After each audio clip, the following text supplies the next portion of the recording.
I'm Bruce Buffer. It's time for the Anthony Gargano Show! Live from the Xfinity Studio. Good morning, everybody. Happy Thursday to all across the Delaware Valley. As I was just texting Mike Garafolo, Mikey G will join us live from Mobile coming up at 10 a.m. Yeah, this is it's just wild. So the Senior Bowl's happening. Everybody in the league is down there, right? Like the Eagles have their contingency down there. Everybody around the league does, right? It's like the first gathering of NFL people. You know, the combine will be the next one, right? So what happens at these get-togethers is you got all your insiders, right? Mikey G, who will join us at 10 o'clock. He'll be he's down there. You got all your ESPN people down there, like so Mike's with the NFL Network. You have all the ESPN people. And then what happens is you now have all the scuttlebutt that's going on. There's agents down there. There's GMs and scouts and coaches. So you got this confluence of everybody in the NFL circle before the Super Bowl, right? So you'll have the Super Bowl, and then you'll have, after the Super Bowl, the Combine, right? So that's kind of how the calendar goes. But this is the first time everybody's all together. And the Eagles are at the top of the conversation point. So we touched on this yesterday. So Adam Schefter was on with my old partner, Chunas, on The Fanatic. And Adam Schefter said, hey, the OC search, there's something happening that's going to be a bombshell, bigger than the OC search. So that sent Philadelphia into a tizzy. Now, I know Schefter 100 years. The reason why he's on The Fanatic is because I got him on The Fanatic when I was doing mornings. And, and so there's a lot of stuff going on about what it could possibly be. You know, is it Vic Fangio retiring? Is that something? Is it, Jeffrey Lurie announcing a stadium with the dome? Because that's going to happen, right? The stadium thing is going to happen. There's a lot of talk externally about the Eagles when it comes to the OC search. And, like, who's the guy? There was second interviews for Sean Mannion and Jim Bob Cooter. So those two guys, and it was in person. So those two guys are at the forefront of the OC search. But the talk yesterday, among the things that could happen is, is Fangio going to walk away? Now, I mean, listen, I know he's pondered this before. Could it happen now? I mean, I think that's what, that's one of the theories that's out there. There's a lot of different theories out there. That's one of them. And in case it would be, all right, well, you now need a DC. And, of course, you let Christian Parker go to Dallas. But, the problem with this whole thing is, when you're Vic Fangio's age and you go, like, you're taking stock of your life, maybe you go out, I don't know, play golf and think about it, right? You go to the golf course and you're thinking about it, and you don't know. You may wake – yesterday you may say, yeah, you know what, I've had enough. It was a long year. I think I'm done. But you may wake up this morning and go, nah, I got one more year left in me. So there is really no – people go, well, if it's Fangio, then the Christian Parker thing's a red flag. Well, it's really not, because it really – again, Vic – and you know how – imagine, put yourself in his shoes. You had this long career, and you're tired. You go, man, it's a grind. It's a real grind. So, does he just want to go walk off into the sunset and watch the Phillies? I mean, I'm sure it crosses his mind. And then you wake up, and this is how it's like the same thing for players. Like we've had this conversation with BG. I've had this conversation with just about every player that retires. And you're like, hey man, one more year. Can we make it happen? I'm done. Like, I'm sure Lane Johnson right now is having the same inner conflict. So Lane's going, oh, man, I'm banged up, another injury, surgeries. What am I going to do? Should I just retire? Yeah, but then he's like, no, man, I got to get one more year. The money, this is what I do. He loves it.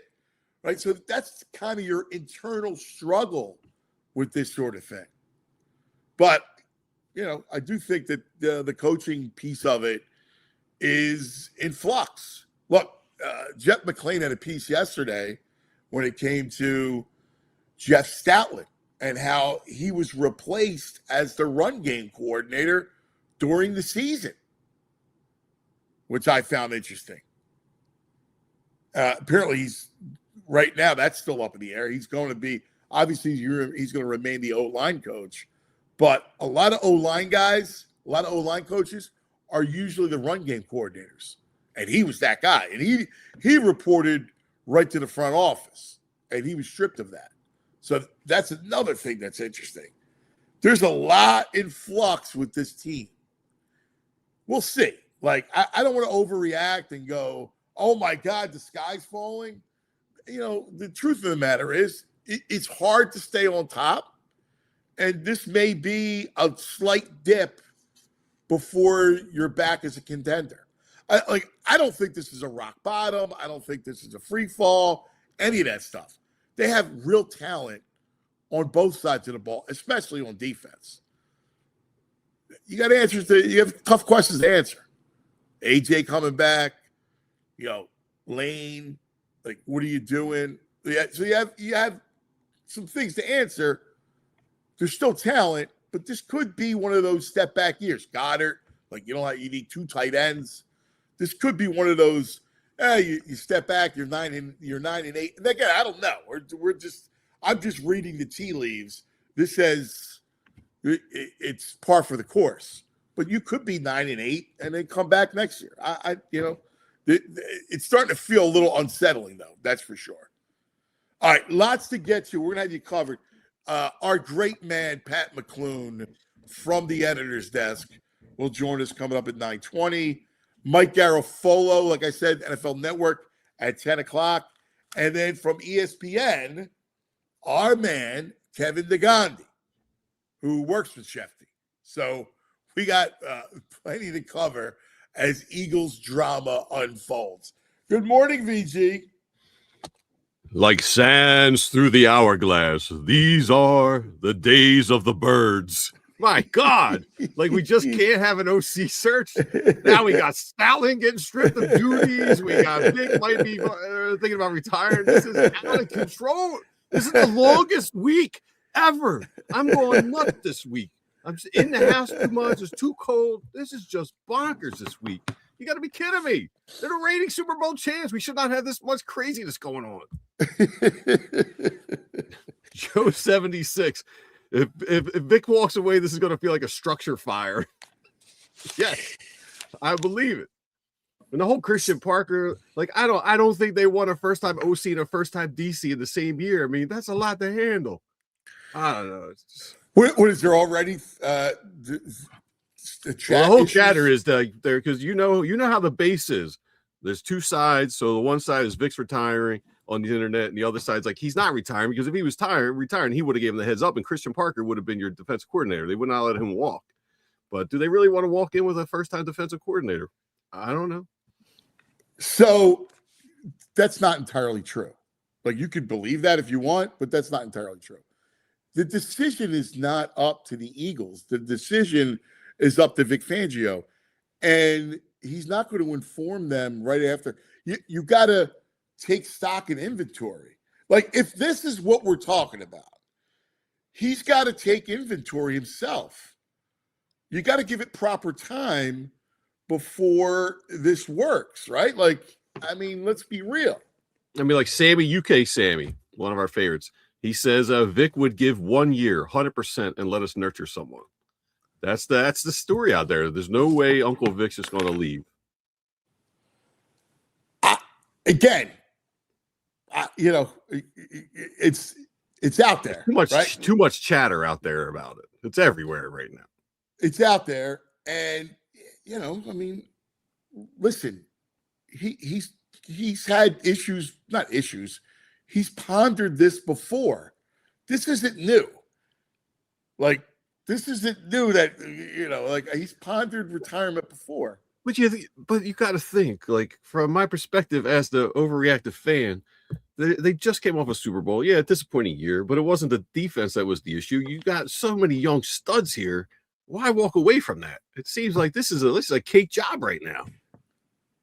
It's a grind. Like, do you understand what it takes? Like, you're an older guy. Cake job. What do you mean? Well, at this point, it's just muscle memory. The grind is just you wake up, is what you do, is what you do. What else is he going to do? Sit at Palladium and eat cheesesteaks? What else is Uncle Vic going to do? I mean, I don't think you appreciate what these days are. It's not like you're going in for an hour and go to practice and come home. Like, I get that, but like, no, you don't. You don't. He's on autopilot at this point. No, because fans don't get it. Like, honestly, it's the truth. Like, you guys don't get it. It's like, when you see these guys, when you live with these guys, like, I know these guys intimately. Like, it's taxing. It takes its toll. Like, you can't say this is a decision up to him. I mean, if this is what we're talking about, this is a decision that he has to make, that he's going to wrestle with. You just don't wake up and go, "Yeah, I'm going to retire, or I'm not going to." You got to. He's going to wrestle with this thing. I guess that's the thing, though. Wouldn't he have told them? Wouldn't he have given them the heads up when the season ended? You don't know. No, you don't know when it's going to hit you. You got to take some time to think about it. Everybody always says when you're looking at retirement, right? Like when players are talking about retirement, that you never make a decision right after the season, because that's always when you're most vulnerable. You have to take a couple of weeks and mull it over and have a clear head. I don't know. It just feels like one kick after another this week. I can't take it as a fan. Uncle Vic can't do it to us. Not him. At two, Vic. Come on. Again, I don't know. I'm not in Vic's shoes. I mean, as he, it's out there all over everywhere. Like, it's part of the conversation today. Is it going to happen? Jay Tidwell in the chat. Fangio retiring will be worse than them taking all season to fire Petullo. He's got to anoint an heir apparent or something. Something. I mean, I don't know. Would you go get Schwartz? Yes. Because Schwartz is upset that he didn't get the Cleveland job. He's still under contract. You got to trade for him? He's got a year left. There could be compensation, yeah. If they don't just get crazier. They end up trading a 7th round pick to get Jim Schwartz. Listen, it's all on the table. I would, because he's going to be irritated. There's a guy that I like too, though. There's a guy I really like on the staff, Clint Hurt. Yeah, who is the D-line coach. I love Clint. I think he's really sharp. I've talked about him before, about what he's done with Jordan Davis, how he's kept Jalen Carter from, going off the deep end sometimes. Yeah. He's really good technically, knows defense. He's, he would be a guy I would look at too. So, and he's here. So he's a guy that I really like. But again, I don't know. My only point to you guys is rushing to judgment one way or the other is just foolish, because it's not how things are done. Like, guys need to take a breath. Like, wouldn't surprise me that he was on the golf course yesterday mulling this stuff over.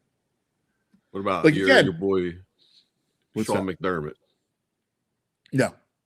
No, No. he No. wouldn't do it. Or you're not interested. Oh no. I love Sean. No, he's not interested. He wouldn't come back here. The departure wasn't amicable. I mean, yeah, he's not. Let me just say he's not coming back here. Gotcha. Again, put yourself in Vic's shoes. Like, you're mowing this stuff. You can wake up and what you're searching for is an epiphany.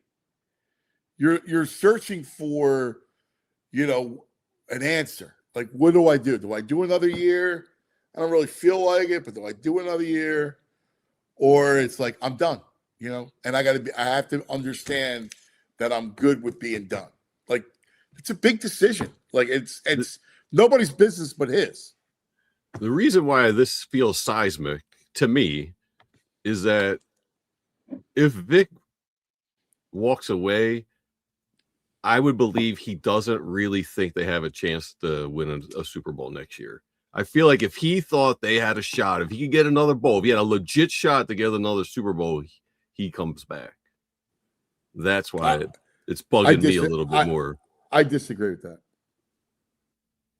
You don't think he'd be like, all right, I don't want to go out like this. We got one more shot. I got these two stud corners. No, I don't think so. Nope. All right. I don't believe that. That's well, me. I overreact. So. No, I mean, listen, you're a fan. I get it. I mean, this is not anything. I'm not chastising you. I get it. Like, like you would think that would be the case, but no, it doesn't work that way. Like, listen, if they were a lock to be back, I don't know, maybe that's in his line of thinking to go with a back-to-back situation. But, I don't think if he left, it's like, oh, my God, I'm leaving because we have no chance. I don't believe that. I believe it's like, you know what? I'm done. It's as simple as that. Like, you've had a long, illustrious career. How old is he? I don't even know off the top of my head. I don't know how old Uncle Vic is. Let's see. I mean, I think he's upper 60s. 67. He's a young guy. Yeah. 67. That's like the new 57. Yeah, until you're on a grind and doing it 14 hours a day when you don't have to. Do you did you see? That's all he's again. He may wake up today. And again, this may not even be an issue, but he may wake up today and go, let's go. I'm ready to go. I think also the big news yesterday, Schefter made another comment that I think he was listening to our show and my idea, where he said, hey, Vic Sirianni could take over play calling. I was like, oh, he heard that here first from VG yesterday. I got mocked. Yeah, you get mocked again. Then Schefter gets mocked. How'd that work out? How did that work out? He's second chances. If he couldn't fix it, he gave up the play calling when Steichen was here. He put his beak back in when it was Brian Johnson, and that failure turned out to be a worse failure. He put his beak back in last year. Again, a failure. Epic failure. They went halves without a first down. Without a completion. Right. Like not even a check down. Right? Yes. Like, I mean, you got to understand that you got to get somebody in here. It's the thing that scares me about Mannion, which is, I don't know, is he ready to run this whole thing? I don't have a lot of experience. Trepidation with that. He was a backup, and I'm sure he's a really smart football man. But again, like this job, it's not an easy gig. Like it's real. Like it's hard. I don't know. How do you think Stalin handled is Stalin happy? Is he cool with them stripping the responsibilities from him? I thought he was untouchable with that stuff. I don't know. A lot of people, buddy. Well, we'll talk to Mikey G And then we'll talk to Kevin coming up. But first, we take a look at the headlines of the week. Fly Guys last night. Oh, dude, they came all the way back. Neghandi like playing on one leg, gets a hat trick. Vladar was out of his mind. Did you see the Saints game? I saw, dude. He goes side to side and robs a goal with a glove save, picking it out of the net. It wasn't a great start because I bet the game, of course, in the grind with Brad. It was a loser bet for me. I actually bet it. They go down early, and then I sit with a buddy watching the game. He hates Owen Tippett. And there's the one play where Owen, he's just so soft. He's so soft. Look at him. It was just a terrible play. Yeah. But, someone actually in the chat earlier said that compared the Sixers to the Flyers to the Iguodala Sixers. I like that comparison. Yeah, but they got more upside than not this year, but for the future. There was just I think it was just meant for this year. Yeah, it's good. That's a good comp. Eddie Ray, great hat trick from TK. Trade him now. No, but if you last night, like Michkov had a breakaway. It was like half a breakaway. He had two really good chances to score. It's a shame. Like they were, if you win a game like that because you lost Ristolainen and two shifts into the game, you're on five defensemen the whole night. I don't know what it is. They have 2-on-1s and they don't even get a shot on goal sometimes. Yeah. They're a very frustrating team right now. They're fun. I'm interested more than I have been in the last 5 years, but they're frustrating. I don't find them as frustrating. I don't know. I have a different. My expectations are what they are, so I just want to enjoy the ride. Right? That's it. Like my expectations aren't, oh my God, playoffs or die. I'm not looking at it like that. I just watch each game for its own entertainment. I think that makes this break come. Yeah, this break will be good for them. There's a lot of games in a row back in a week. They played every other night, it feels like. So Todd and I were both saying the same thing. Like yesterday, Mike Sealski, he and I were debating this because Mike finds him frustrating, kind of like you do. And I'm like, to me, it seems only frustrating when they're underachieving. So I had to set expectations. And I don't really have to set expectations right now. They're a little underachieving for me. I thought they'd be a lock to be the 7 or 8 seed in the playoffs. I mean, their record's still good, and I don't know. You think they have the talent on the blue line to be a lock? No, I just thought they'd make a little step. They got better goaltending than last year. Yeah. I'm an optimist with this stuff. Well, yeah, but sometimes you are unrealistic and set your goals too high, and then you get down. Yes, that's the key to happiness is low expectations. It's like scientifically proven. If you have lower expectations in life, you're a happier person.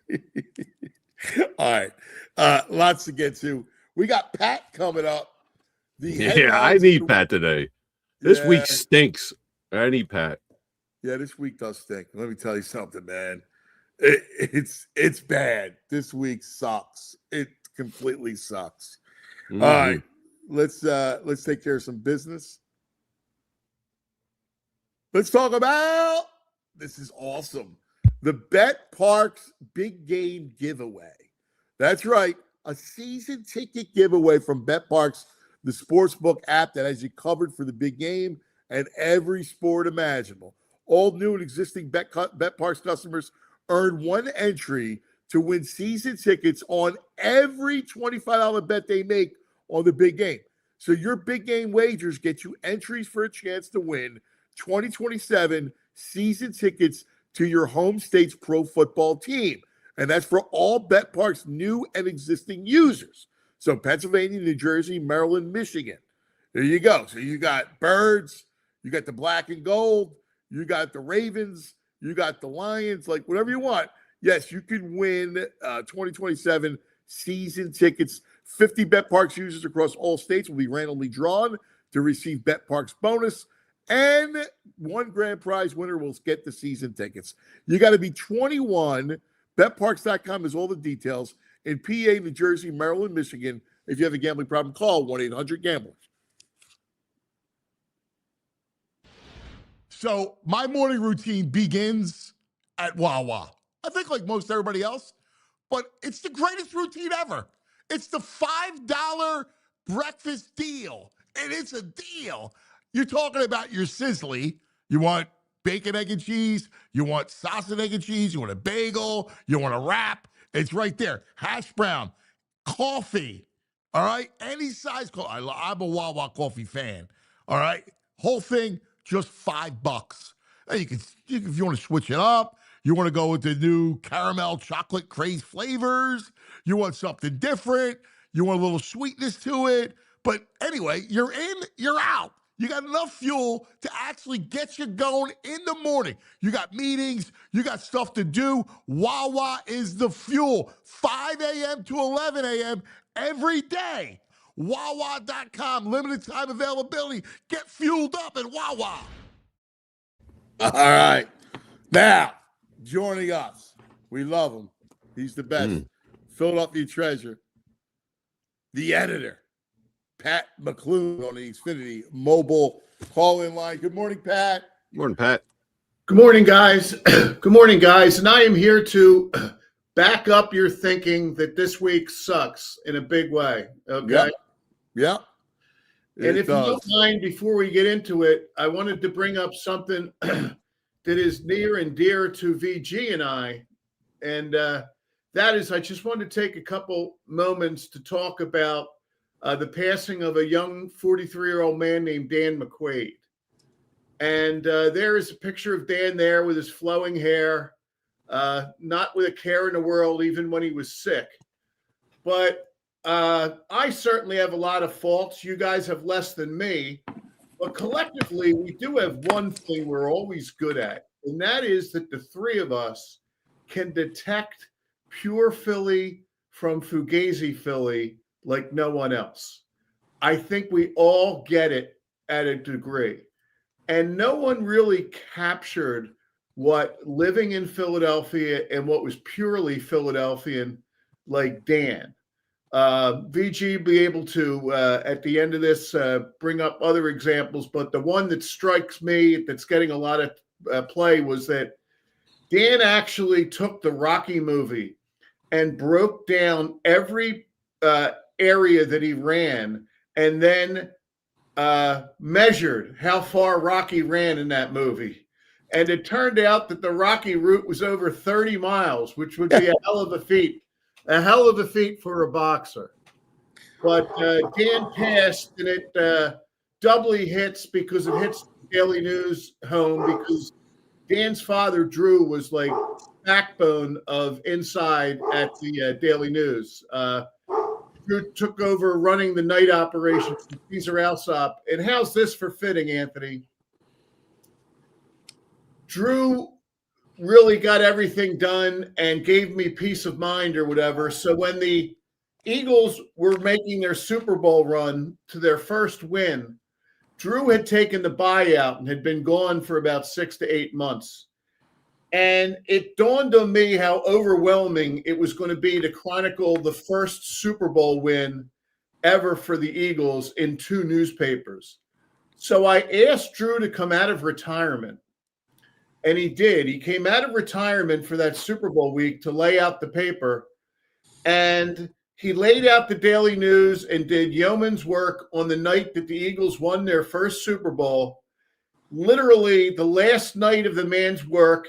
Once the game was over, he walked outside and walked right into the midst of a Philadelphia celebration and spent the night at his father's house. So I just wanted to say, man, in the outpouring of emotion and tributes to Dan on the internet are really something to see. And I know VG and I were going back about it last night, right, pal?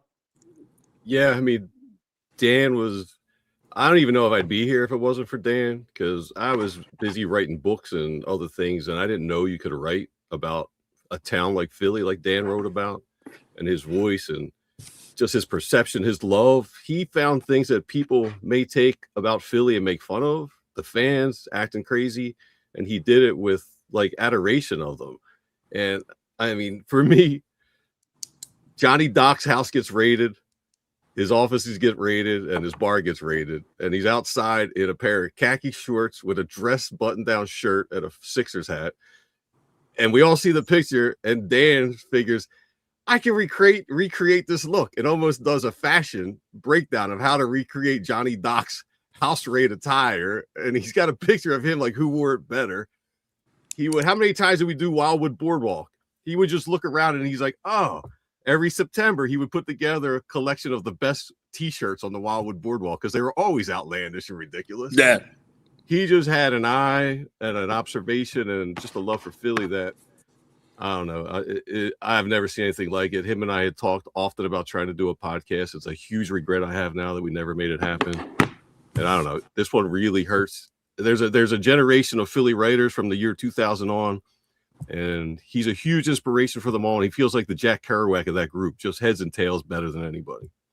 And so it's a real loss for the city. Week sucks. Week sucks. Week sucks, but we move on, right, Anthony? We move on. Can I hit you with 5? Let's do it. Let's start. Okay. The categories are Eagles, Super Bowl, Phillies, college basketball, and Sixers. Let's go Sixers. Okay. All right. Our headline on the Sixers is the C's knees. And we talked about this in the texting, Anthony. Like, where is this? Why is there no discussion about? Every indication was that Embiid's knees were done, that he was shot, that there was no surgical thing that could happen, that he was Jeff Rulin too, that it was like bone on bone, or that he was. I would love to read how he's been. Whatever they've done. Now, God knows the poor guy can get hurt again or something like that. But right now, let's be honest. This guy's going off. You know, he's going off. He's played in 8 of his last 11 games. In those 8 games, he's averaged 33.6 minutes, 28.9 points, and 8.75 rebounds. How? On these knees? It's really remarkable. So it's funny. Our conversation precipitated me bringing this up to Devon. So because you and I were going back, you posed the question. I thought you were so right about it. I asked Devon yesterday, like, what have you? He's like, dude, because we don't know. Like, everybody's just talking about the doctor as though he's the MVP. Like, there's no real answer as to what it is. Because you're right. He was supposed to, like, this was it. And he was going to have to deal with the pain. Like, he could play, but it was going to be a nuisance of pain. I don't know. He looks great. Like, he's attacking on the alley-oop. Like, yes. He even landed awkwardly. You know? Yeah. Well, he's getting confidence. Every game he gets more confident with what he can do on that knee. He does. With those knees. You can see the touch at 15 feet coming back. You know, he can hit the occasional 3. I'm not a fan of him jacking that, but it's nice to have one in the repertoire. And, he's back. He's back to, the Embiid we know to a degree, including throwing the ball away too much. But that's okay. I'll live with that. You got to take shots at him. You taking shots at him this week? Yeah. But anyway, it's great to see, and I'm just puzzled as to how it can happen, and I hope the guy that keeps on going. So let me ask you this: what do you think they need? Like, we know they need rebounding and rim protection. What are you willing to do to get it? Yeah, that's the thing. I mean, what would get you that? I'm not sure I'm throwing a lot of ones around or anything like that, because this is the first year where we're going to feel that pain that they're not going to have a first. And say what you want about Morey, when he has a draft pick, he has a good eye for talent. They're probably not going to be able to keep Grimes. What's Grimes get you? Does Grimes get you something? They can't trade him, I don't think, with the contract. The way Okay. No. Okay. Yeah. And No, I mean, I'm going towards McCain. yeah. Yeah, I guess so. He's certainly not untouchable. But if you do trade McCain, you better get something that's going to help you. And I don't want something that's just going to help this year. I do like the notion that they're starting to build for life after Embiid. So I wouldn't mortgage the future to get another banger for this year. You can make the argument that you have Embiid and Paul George, and now's the time to strike. And Paul George was fabulous in his last outing. So it's a tough thing to do. Yeah, only because what is McCain? Like, I think he's got a ceiling. So probably. It was good to see him get involved the other day. yeah, it was. He shot the ball well. Yeah. But my point is, if I get better now, I do it. Okay. And at the cost of McCain, I would certainly live with that. Yes. Yeah. Yes. Anything else? Like these bigger moves? No. Like I'm not. Edgecombe is untouchable. Edgecombe is a star. You can say it. Edgecombe's a star. So, Edgecombe and Maxey will put asses in the seats for a while. And that's kind of one of the things you got to worry about. That's right. Yeah. All right, let's go college hoop. Okay, college hoop. And our headline there is 3-stud race. And let the record show, boys, that on the show of October 16th, 2024, we talked about the $9 million man. And that guy's name was AJ DeBonsa. I don't think too many people were talking about that in October 24, but we talked about it on the editor's desk. Yes. Now there's a very cool thing going on in college hoops, and we're going to need to talk a lot of hoops over the next couple of weeks. But I wanted to focus on that there are 3 really viable, good players. It's not Wembanyama players, but really possibly good players that are out there. And the first one is AJ DeBonsa at BYU, 6'9", 210, averaging 23.6 points, 6.7 rebounds. The other one that's solid, makes you worry a little bit about Okafor and all that stuff, but is very solid, is Carlos Boozer's son at Duke, Cameron Boozer, also 6'9", also 18 years old, 23.5, 9.9 rebounds, shooting 58% from the field.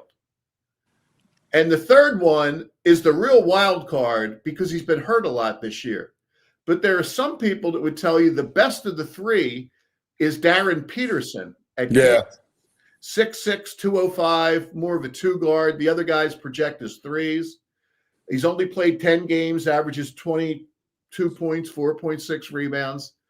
I've seen plenty of DeBonsa. DeBonsa is a lock to be a really good pro. But it's going to be cool, some of the debate about where you go there. It's a shame the Sixers won't be in that mix, but for somebody like that. But there's going to be some really good talent coming out this year out of college basketball. So I would encourage everybody to try to get a peek at all 3 players. Yeah, that's great. That's great advice, man. It's going to be fun. You know how it goes. Like it's the calendar, like how the cycle goes. Yes. Right. After the Super Bowl, like this weekend, there's no football for the first weekend since Labor Day. Yes. And to that end, on Saturday, we have Kansas BYU. So if Peterson suits up, you'll have Peterson against DeBonsa, and it's one-stop shopping for 2 of these 3 guys. All right. Number 3, Phillies. Okay, Phillies. All right. And our headline on this is Boo. Our kind of guy. And again, he's got a little flow like the great Dan McQuaid, and we talked about getting it. I understand that Harrison Bader isn't Willie Mays, but that one kind of hit me this week because not only was he our kind of guy, he went out after the fact as our kind of guy. After the fact, he talked about what it meant to him to play in Philadelphia. And listen, I understand, Bader was available because he more or less was a journeyman. Bader's only a 247 hitter, but he had the run of his life with the Phillies last year before he got hurt. He hit 305, played a really good center field, really fit in that clubhouse, gave them a jump as the leadoff batter, and he's gone for 2 years, 21. Now, he could have stayed if he wanted to take the 1 year, $10 million. He could have predetermined that, but he thought he deserved a little more. And that's what he got, a little more. So when you stack everything up, I hate seeing our kind of guy lose. What do you guys think? Leave, I mean. Oh, I'm with you. He's coming on next week. Really? Awesome. Yeah. I was texting with him. I don't know why you would let him go for that. I honestly don't understand. For $10 million a year. Like you still need another right-handed bat. He was such a great fit. And to your point, I get it. Like he's not Willie Mays, but I don't know. Like they put a lot of Crawford. If Crawford takes off and he's the fourth outfielder, great. That's even better. Right, because you still by the way, can't you just platoon Marsh? You still got of course they're going to. They have to anyway. Right. Otto Kemp, come on, man. Right. So if I have Marsh and Bader platooning in center, Crawford and Kemp in left, or Crawford all the way, that's my outfield. I don't understand why it didn't happen. Yeah, neither do I. These taxes. I'm telling you, it's these taxes. Yep. There's another thing I wanted to bring up on the Phillies, and it was an internet thing from Player Development, and it touted kind of I don't know, it came off to me as a celebration. And I thought, really? Are we celebrating this? And it was a celebration of some of the top 100 prospects out there. And it was able to say that, hey, here are our 3 prospects among the 100. So that sent me down the rabbit hole, boys. Oh, boy. And so I went and looked at all 100 on this list. And the 3 Phillies prospects, the only 3 that make this list are Aiden Miller, Andrew Painter, and Crawford himself. And on this website, they were 23rd Miller, 28 Painter, and 53 Crawford. In fairness, on another one, Miller was as high as 10, Painter 27, Crawford all the way back to 69. And Tait, the catcher they traded in the Duran deal, is 38. I'm not lamenting that, although the 8J thing, because you got to remember, you got Duran out of that. But I started looking at it, and I thought, okay, there's 30 teams in Major League. You got 3 prospects. Are you really going to shout about that? And so I broke it down, and I have the Phillies 17th out of 30, right below the Mendoza line, midway. Is that worth touting? I mean, they're only 1 of 7 with 2 in the top 28 and 1 of 10, but there's a lot of teams that are ahead of them in that. And even the Mets, who were trading everybody above, they had more prospects. I mean, Seattle and Cleveland had 7 each. I get it. There's some teams, the Astros and Diamondbacks, got shut out, and they didn't say it, but the way it was posted and reposted on Twitter was about it kind of came off a little bit too much as a celebration.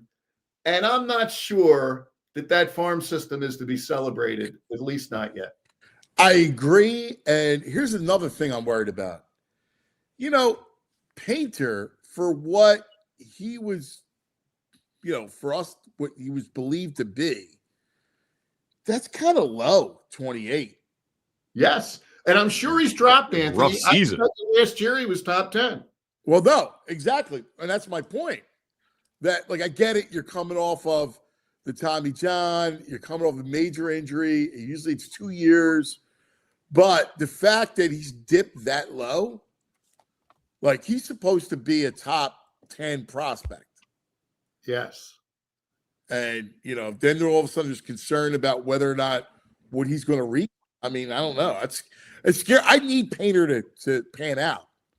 Oh, Like I can't have another Kyle Drabeck and God.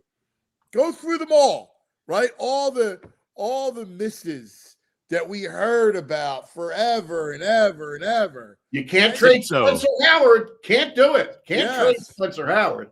Yes. Drayback. Yeah. And Sixto Sanchez, wasn't he one? That's a great name, VG. Sixto Sanchez.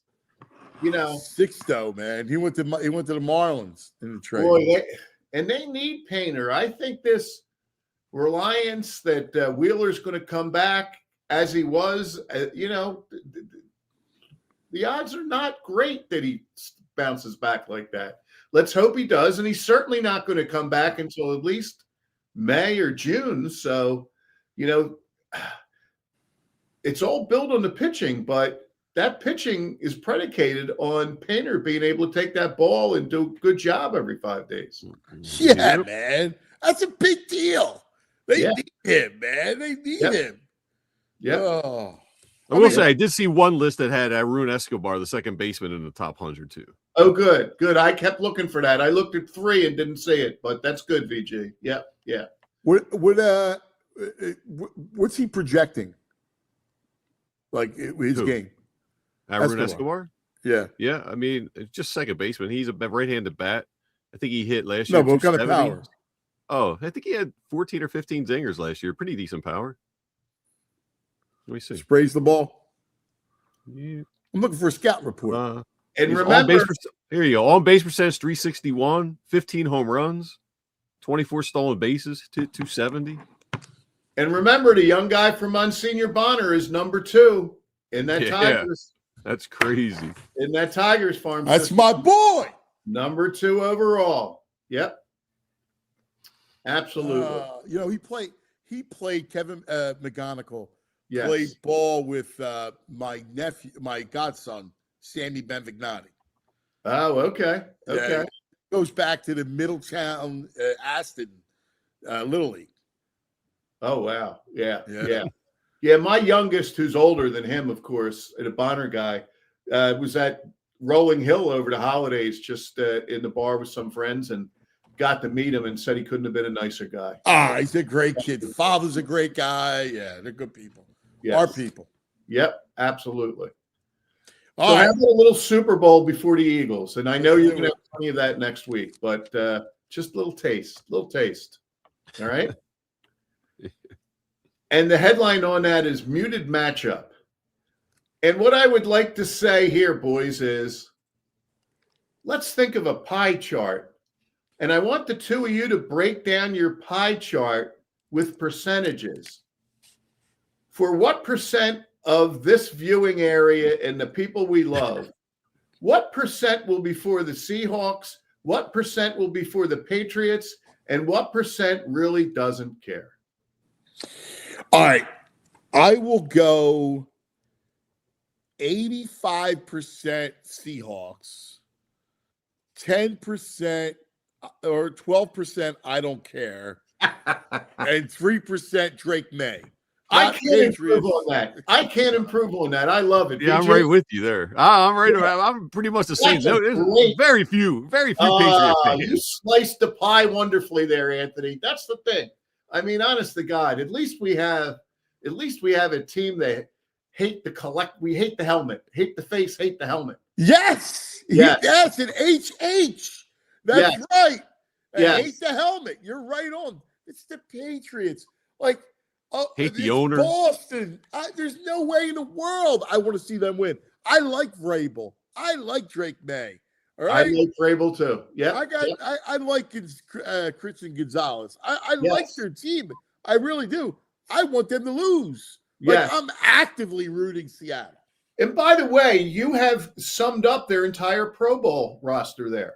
The Patriots have 2 guys in the Pro Bowl, May and Gonzalez, and here they're in the Super Bowl, to their credit. Seattle has 6. Darnold at quarterback, Smith Najigma at wide receiver, and we debate that. I think he's a real close second best receiver in football. DeMarcus Lawrence on the D-line, Devin Witherspoon, cornerback, and kick returner Rashid, who's he's an explosive player.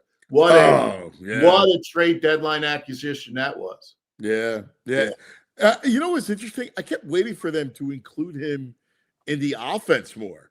When they got him over, he was just really contributing on special teams. And last weekend was the first time he actually contributed big time in the game. Yes. Yep. Absolutely. He's a weapon, man. Yeah. And Darnold can make that throw. Kraft's just hate the owner. I can't. That guy cannot win anymore. I hate it when they pan to him. No. Yeah, one of the headlines last week was Icarus Kraft, and I wish he would actually fly too close to the sun and have his wings melt once and for all. You know what's funny? If I didn't love it so much, this would be the perfect Super Bowl to boycott. Yes, agreed. Because it's really not that interesting. Yes. Right? You know, you got to deal with the freaking Darnold and, Yeah. all the entertainment nonsense. And Darnold's a great story, isn't he? Was he a third overall pick? Reclamation project. I give him credit because I certainly didn't think he could rise to the occasion. Yeah. I'll also say, and my friend Mike Jensen put this on Facebook this week, and I thought the same thing. I remember Darnold whooping on Penn State in the Rose Bowl. And Penn State was good and played well. I think it was like a 52-49 final. Mm-hmm. Darnold, when I saw him that day, I thought, this guy's going to be unbelievable. And he hasn't been. But, you've seen other guys that it takes them a long time, whatever. We're seeing it with Trevor Lawrence a little bit, that he's finally – but we expected that out of him. Everybody had kind of written off Darnold. So how much is it I think so much is coaching. I do. I just think it's where you go, the coaching you have, the support system, and not just who the head coach is. Like, who's the quarterback's coach? Who's the OC? All those guys, and what kind of line do you have? And what's the franchise about? Like, the Jets are just a mess, right? So we know that. But, like, you look at Seattle, and that offensive coaching staff is good. They're really good. Right. There's a belief that if he wants it, and the last two jobs left are both bad jobs, Arizona and the Raiders. But there's a belief that one of those jobs is Clint Kubiak's if he wants it. Yeah. So we'll see. We'll see. Let me ask you a question. If this was a year from now and you're looking to replace Sirianni, would Kubiak be near the top of your list? I don't know enough about him, to be honest. I would defer to you. I like him a lot. Yeah. I would defer to him on that. I really would. Yeah. Did you guys hear the rookie guard Gray Zabel when they asked him about Kubiak maybe moving on? And he was like, he stinks. He's a terrible coach. Don't even think about hiring him. He's the worst coach I've ever played for. Yeah.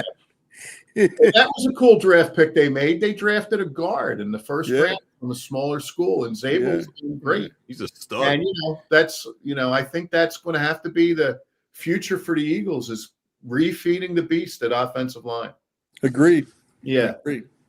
All right, here we go. That leads us to number one, the Birds. Yes, and that's the Eagles. And the headline there is, how coordinated is this effort? And I'll just defer to get into a little more discussion that you guys had at 9:00. It was fascinating. You kind of gave me a little taste that you might bring this up. And, oh, my God, no, Vic, no. But, hey, this has been a week where I've told people they got to look out for number one. I'm all about the back of the shirt, whether it says Gargano or Caputo or Hoffman. That's all I'm about. Not the front of the shirt. Ever. But Vic needs to worry about the back that says Fangio and not the front. But boy, we really hope he does. We really hope he does. I mean, my God, that would that would hurt, so Yeah, that's a kick into Jimmy. You're first of all, I love you for it, but and I'm so with you. Always the back of the jersey. Like we love our Hoffmans and we love our Caputos and McLoons. When it comes to Vic, I mean, we'll see, right? Like that's a lot of conjecture that's out there. I put myself in his shoes and you go, all right, like when you're 67 and it's a grind, I think he's doing the right thing by taking some time. And like, people go, well, he would have already let the Eagles know. Well, that's not really true. Like, right. You got to figure out like your own life, your own world. You got to worry about your own house first. Yeah. Right. Like, can I really, can I do this again? And, before you say, no, I want to retire, you got to give it a lot of thought, because once you say you're out, you're out. Right. For the year, at least. Yeah. So, you got to be 100% with it. Yeah. And as we know, with anything that's people are good at in life, you just don't roll it. Fangio has a great track record, but you don't roll out the balls. How he accomplishes that is a big task. There's a lot of study and staying current and knowing who the people are and all that. Let me ask you this. Did the Dolphins get that defensive coordinator? Because what a kick in the ass that would be if Vic steps down, Parker's in Dallas, and Clint Hurts goes to the Dolphins. He's still here. Clint is still with the Eagles. In fact, he's down in Mobile right now. He's the head coach down there. Yeah, right. Okay. Yeah, so Clint's down there now, and there's a big Eagles contingency down there. He's down there, so he's still a part of the organization. Right. I love Clint. I think Clint is really sharp, and if something did happen with Vic, and if Vic did step down, I mean, I think the Schwartz thing is real. Like, I think that they would look at Schwartz heavily, but I wouldn't be opposed to giving Clint a shot at it. Right. Yep. And then can Schwartz and Sirianni exist together? What's that? Can Schwartz and Sirianni exist together? Yeah, that's a tough one. Yeah. Well, let me just tell you, Vic doesn't get along with anybody. Like Vic, I don't know what's going on. And I say that with love. Like, he's irascible. He's an irascible very much figure, Very much so. Yeah. And as far as the offensive coordinator goes, I don't know. I mean, I'm open to some of these young and up and coming minds, but if that's what happens, don't you have to look back and they say, well, Petula wasn't ready and we have to have a guy that calls plays? If they bring in a guy who's never called plays, don't we have to look at that as a big whiff? Kind of do. Yeah. I mean, listen, I don't know. I mean, Sean Mannion's been coaching for 2 years. Yeah. Like, I don't know. I get the backup quarterback thing, and I'm sure the guy is really smart and can be fast-tracked and all that stuff. But, man, you got to come in here. There's a ton of – like, ESPN was talking about the egging again today. They were already talking about how the Eagles' OC job is the worst job out there. Right. I mean, it's the ESPN thing. Well, they're pretty much for life over at ESPN. That doesn't, right. It's a shame that they have any kind of sway on anything. Right. Oh my God.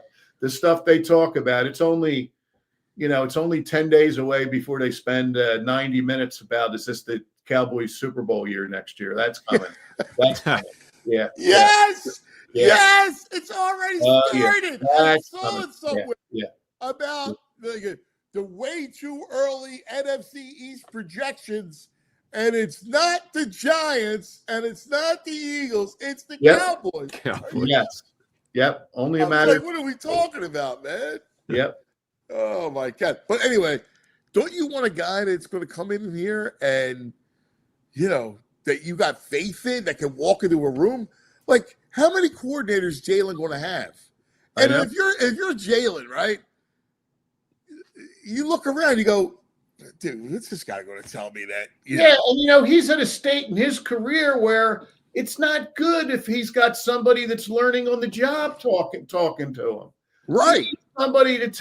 He needs somebody that has the sway that if Jalen, the plays this and Jalen thinks another way, you need somebody that's going to be able to take him off to the side and say, hey, man, that's not the way this works. Right. Yeah, right. Let's do this right, I think Jalen really needs that direction. Yeah, of course.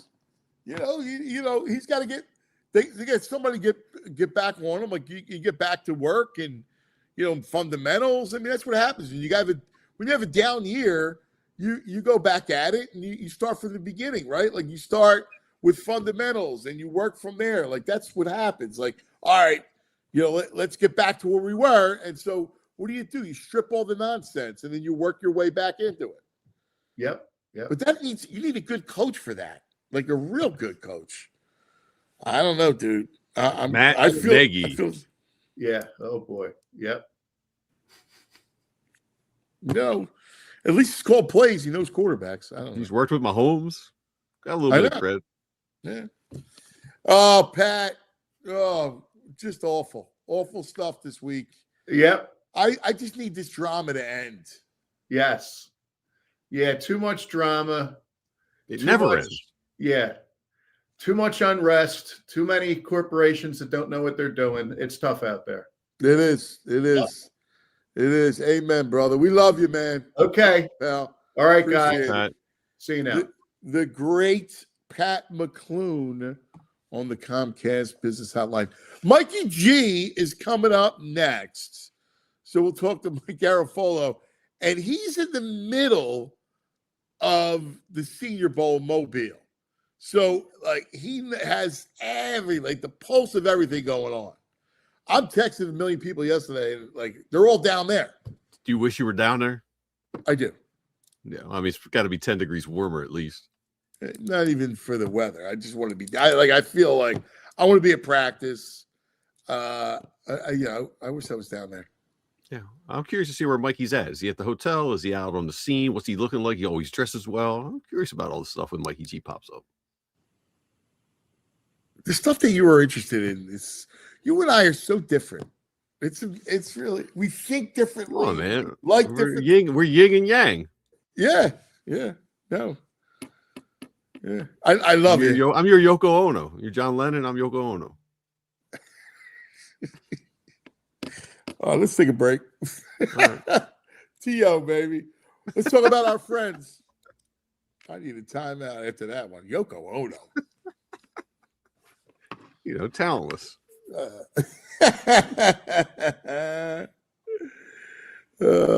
Let's talk about our friends, shall we? Elkin Chevrolet, run by three brothers, real brothers, local guys. They're at the dealership every day, making sure everything's going smooth. And right now, they're lining up deals that are hard to beat. They got a huge inventory of Chevy trucks and SUVs. Everything people actually want to drive. Silverados, Colorados, Trailblazers, Equinox, Tahoes, Suburbans, you name it, they got it. And the prices, well, they'll move fast. So if you've been thinking about it, now's the time. Whether you get into the game, getting to work, or just getting out of town for a little bit, you'll drive off in the perfect ride, and it'll be at the perfect price. And here's the thing. Elkins isn't just a one-and-done kind of place.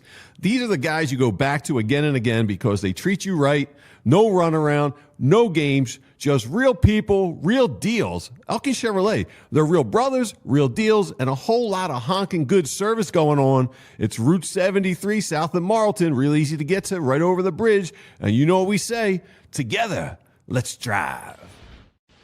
Hey, we're from Philadelphia. We know that pests don't knock. They just show up. Human or the kind that you really skeeve, the roaches and rats. And that's why we got to go to Evans Pest Control. Evans, you want trustworthy pest control company? I give you Evans Pest Control. They're not some giant national chain. They're family-owned, community-focused pest control company right here in the Philadelphia area. Evans Pest Control uses state-of-the-art equipment, safe and effective treatment options. Their techs go through continuous training, so they're equipped to handle anything. rodents, insects, termites, even bed bugs. They've offered priority services and consultations, which is huge when you have a problem with pests. We don't like pests. We scheme them. We know it here at PHLY. My house, I don't trust it just anybody. Visit evanspestmgmt.com. That's evanspestmgmt.com. All right. Now joining us on the Xfinity mobile call-in line in the middle of the action, where he always is, down in Mobile, from the NFL Network, our own Mike Garafolo. Football writer who loves his flyers, South Philly to Jersey. He's the NFL's Mike G. Good morning, Mike. All right, I think we're okay now. Yeah. What's up? Oh, there's a lot up. How's it down Is there? It's cold, just like the right here on they got the snow right on the And what's with this bomb cyclone now too? I'm seeing this coming this weekend. Yeah, bomb cyclone going to hit us, but I think we're escaping the snow. It keeps like there's these reports of it's going to be 3 to 6 inches, and when I go on my weather app on my phone, it's just like no precipitation at all. So somebody's not agreeing here. So I don't know what's going on there. Yeah, I think most of the models, AccuVinny, who's my meteorologist, AccuVinny says that Of course he is. It's going out to sea. So it's not going to now. It could take a westerly shift last minute, which would then give us snow. But most models believe it'll stay out to sea. Maybe Atlantic City and Cape Cod. Did you see John Belaris, Adam Joseph, and Cecily Tynan were all brawling? Well, she was trying to be the peacemaker, but Belaris went after Adam Joseph about the forecast or whatever. Belair's amazing. Belair's he went over the edge a little. He's a little crazy these days. He just wants to get on WIP. He just wants to get on WIP and do his broadcast, and they won't let him. Well, it's like half political, half Let's Go Flyers, half that's too many halves, but you get the point. The pie chart is like weather, right wing, hardcore stuff, and then going after Adam Joseph. It was somebody had a screenshot of all of them. It was like all the Philly weather people I grew up watching are fighting on Twitter right now. Oh, that's great. All right, buddy. Let's get to the coordinator drama. First, what can you tell us about possible Vic Fangio retirement, which is kind of out in the ether? Is that the speculation? Yeah, there's a lot alluded to, right? Big news out of Philadelphia. In the ether. Here's what I would say about Vic Fangio, and your speculation that he might be retiring. This almost happened last year. Yep. That after during the Super Bowl party, from what I gather, he was telling people, "It's been great working with you. I'm out. I'm going to ride out on this note." Blah, blah, blah. And then he came back. Yeah. So this is a year-by-year type of thing. And after the season this year, I did check in on it again because I had heard that from last year. And they said, well, you never know. Like, you didn't know till last year, till he showed up and started working again that he was coming back. And so if you're asking me to speculate on Vic Fangio's possible retirement, I'd say it's a possibility like it was last year. I have not seen anything definitive that he's coming back. I haven't seen anything definitive that he's retiring. Nothing would surprise me either way. Yeah. So if that is the alleged big news that is to come from involving the Philadelphia Eagles and he retires, I wouldn't be surprised. I'll put it that way. Yeah. I mean, I think it's, again, like you said, it happened last year. He told people last year he wasn't coming back. And then what happens is, listen, we've been around a long time. We talked to a lot of coaches, a lot of players when they're talking about retirement. And how you feel right after the season is not how you feel a month into it or even 2 months into it. It's like the best thing that Lane Johnson can do is just sleep on it for a while, man. Leave Yeah. it be a minute, and then really listen to your body and how you feel, so that once you do it, there's a finality to it. Well, as it pertains to Lane, and his agent is down here in Mobile and said that there's no news to be had there. We did ask him about it. His body is going to tell him one thing, but his pride and his, the Pulp Fiction, the night of the fight, you're going to feel something. That's pride. Butch. Messing with. Yeah. To go out this way in a year where it was the first time that they offered the Protector of the Year award, which if they had been giving it out his entire career, he would have had many of them by now on his mantle. And to not even be a finalist, and to listen, when he played, he was you could see four guys doing one thing and one guy doing what he's supposed to do on that offensive line at times. I think him taking a step back and separating himself from the emotion of not being able to come back from that foot injury, which is an incredibly painful. I said a couple of weeks ago, my foot got caught under the bed and it like pulled in a way that the midfoot was strained. And I wasn't even hurt. I wasn't even injured at all.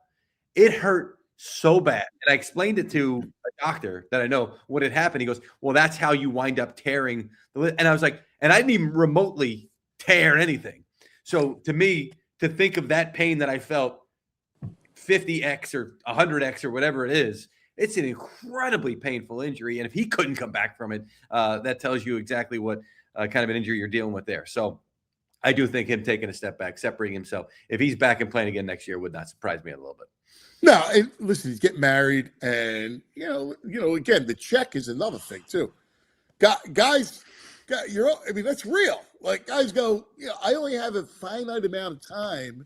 Yeah, to collect that kind of check. You love the check. The check is great. So it's like when Yager used to play for the Flyers. We love the check. Different kind of check. It's especially when you look at what the owners are making. I've had that before. It's like, why should I let these guys make all that? Right. I got a chance to take some more out of their pockets before I go. I've heard that one before. Regardless. So things are going to change. Vic, from what I understand, was playing golf this week. God bless him. Somewhere warm in California, from what I understand, because there's not much of the United States right now that is warm. How come when I said he was playing golf earlier, you didn't say nice? You didn't say California. I mean, California golf is nice. That's where I'd love to be right now. Oh, you were thinking Vic's out on what's the down in Atlantic City. He's down the lake. Oh, right. What's the one? They changed. It used to be called Freeway, I think. Now it's like a private country club. It's right before you get on the bridge there on 295. Yes. I drove by there. I think it was a Christmas Day. People were around golfing? Christmas, and it was like 25 degrees. Yeah. And they were out there golfing. I was like, hey, good for you guys, number one, but that's gotta hurt. And it was windy. Sun was out. Like it wasn't even. Sun was out though. Oh my God. And they were golfing. I wasn't jealous. Like you're usually jealous when you see people playing golf and you're going to work or whatever. That day I wasn't jealous. All right. Back to the OC and the DC stuff. Like, all right, we know what Vic right now it's up in the air. We'll see, what happens. Now, I hear they like Mannion a lot. Now you got some flux here. Jeff McLean talked about Stoutland getting replaced as the run game coordinator last year. So how do you look at this offense, especially if you have a guy like Mannion who doesn't have a ton of experience? Obviously he's a backup quarterback, been in the league, played for coaches who really know what they're doing, like McVay, the whole thing.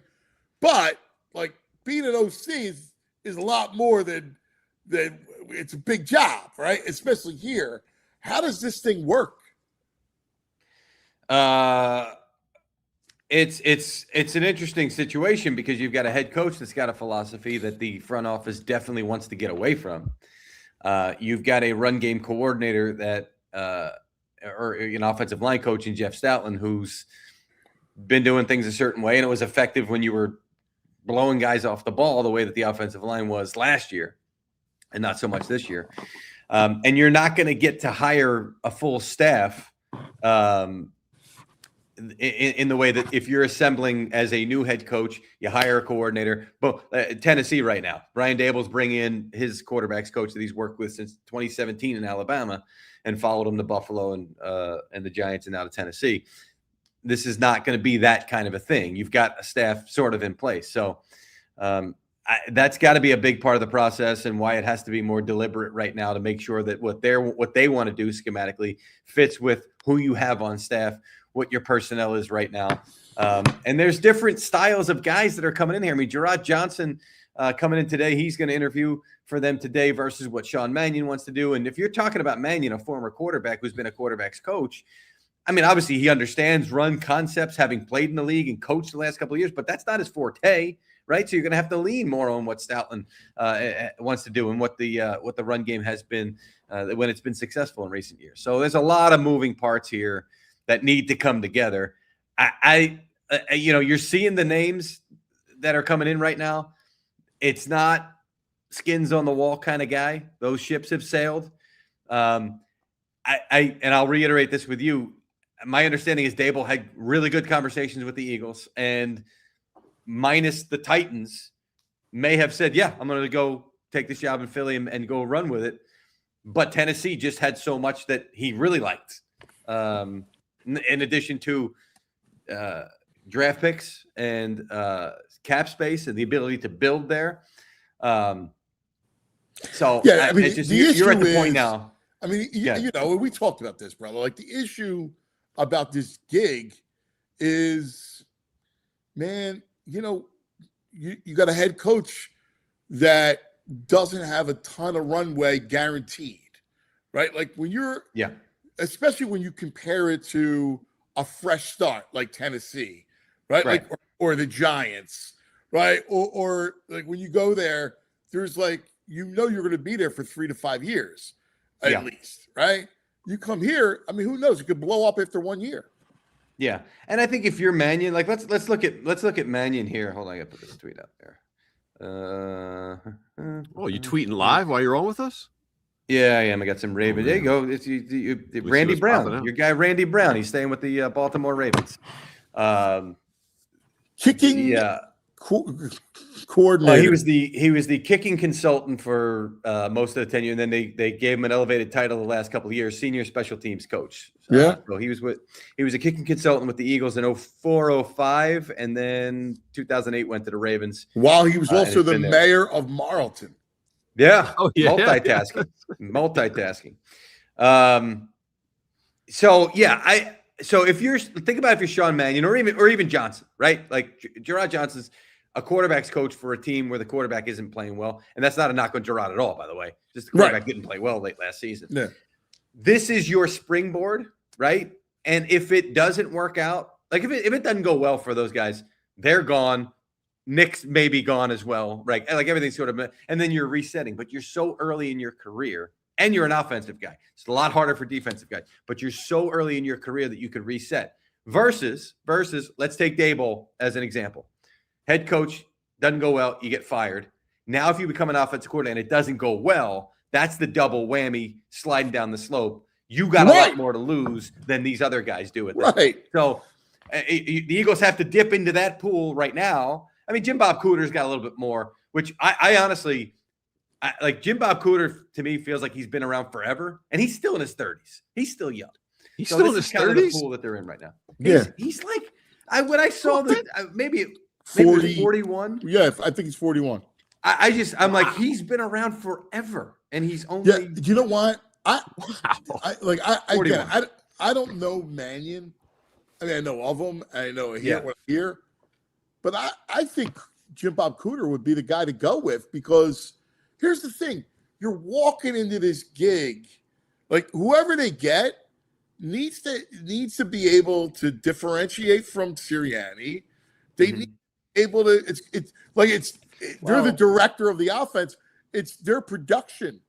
And you got to deal with Jalen. You got to with Jim Bob though. With Jim Bob, though, you're getting the familiarity of he's been there and worked with these guys before, number one.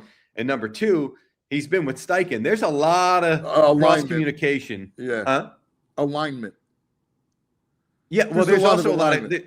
yeah, and there's been a lot of cross communication between the Colts staff and the Eagles. Like these guys are still super close, and with Kellen Moore too, and down there in New Orleans as well. It's what do you want to like? It's to me, you want that in this situation. I would lean that way because again, you're putting that peg into the hole that's got to be a certain shape.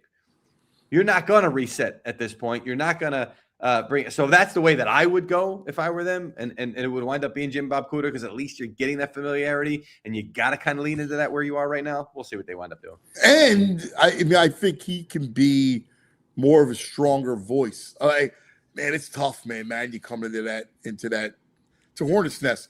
What are you hearing about AJ Brown? Anything? They got to have communication. Remember how Howie answered it? Like, oh, I'm going to answer it the same way that I did the trade deadline. The trade deadline felt a lot different, though, to me, because you're in the middle of a season. You don't want to disrupt it. You kind of have to play the hand that you're dealt at that point, or you dealt yourself, I should say, at that point. And now it's like, okay, well, we've got the time to reset if we want to move him and somebody's interested and we get a return. Okay, now what are we doing free agency wise, or maybe getting a piece back, or in the draft looking for a guy that could help as well. So I just feel like that's going to be explored here as we get through the Senior Bowl into the Combine. The Combine's big for that face-to-face communication with guys. I've said this and I'll say it to you again. I just don't think the quarterback and he can coexist anymore. Like something's got to give one way or another on that. There's just no way that they'd run it back with these two in the same locker room, the way that the communication was publicly and privately. Yeah. You think that's more? Is that more from AJ's side? Hold on. That's such a fear when you think about this. From you need two tight ends. You need now all of a sudden. What's your receiving core look like if you're going to move AJ? There's a lot of holes there. Yeah. There are football reasons for this why it's not great. There are personality reasons why it is. Yeah. And I where does the fault lie in the relationship? I don't know.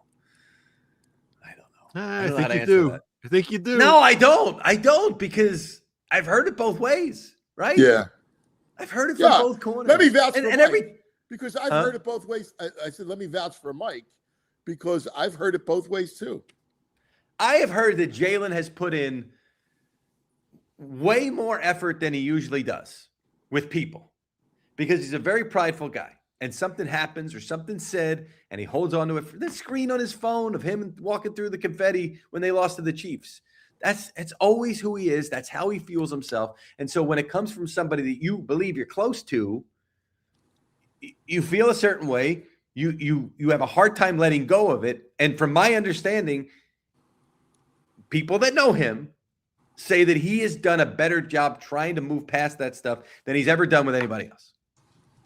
Okay, now flip it to AJ and how he feels from a football standpoint and also how he feels from a personality locker room standpoint. I mean, godfather to AJ's kid, and this is where you are. Like, it's some deep-rooted stuff.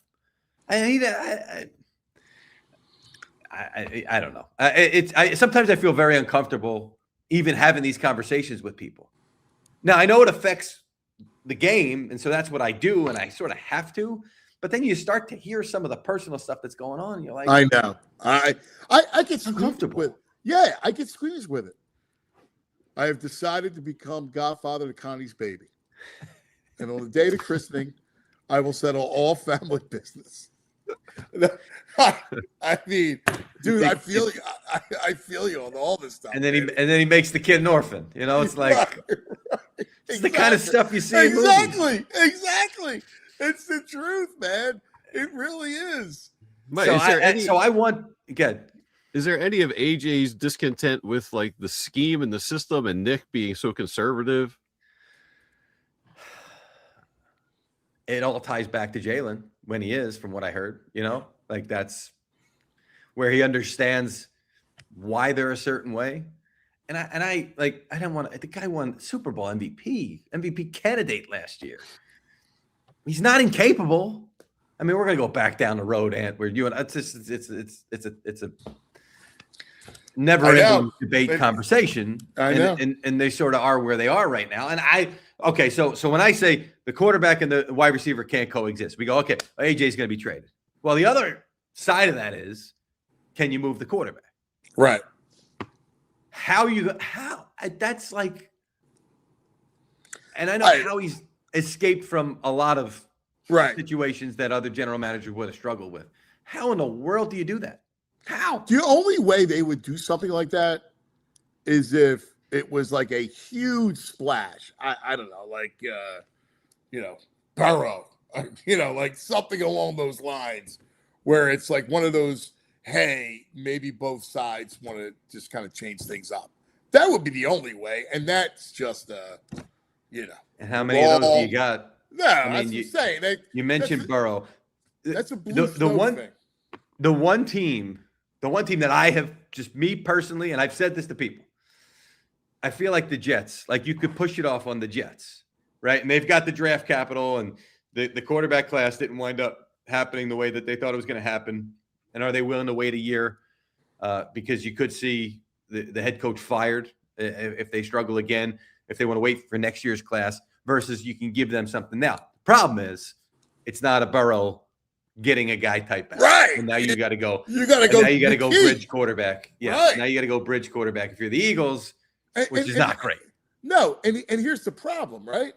Like, if you're doing this to salvage A.J. Brown, well, then you need an accomplished quarterback that can make you win now. But I don't think you're salvaging AJ. I think in that case, what you're doing is saying, we've maxed out what we can do here with Jalen as our quarterback, and we're only going to be a certain style of offense that isn't as effective if he's not. You've mentioned this to me. If he's not as committed to running the football, right? Maybe defenses have caught up, and there's just so much film on him that they feel comfortable that we can do this, and he's not going to be able to hurt us. So we're maxed. We can't do it. He can't evolve any further. Then you're making that move. You're saying that it's not about like, we got to salvage the number one wide receiver, because this is more of a multi-year. And by the time I agree, you're reset, it's AJ's gone anyway.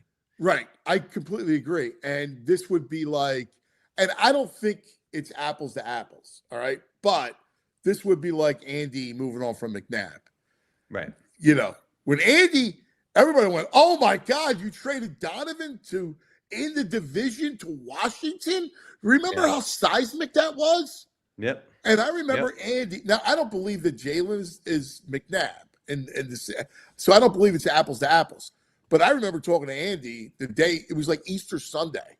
And Andy said, yeah, man, you saw what I saw. He's done. He's cooked. And he was right. Like, he had nothing. I mean, I'll never forget, he came in the following year and Washington beat the Eagles, and McNabb was hooting and hollering. He threw for like 90 yards in the game. Like, he was the complete passenger.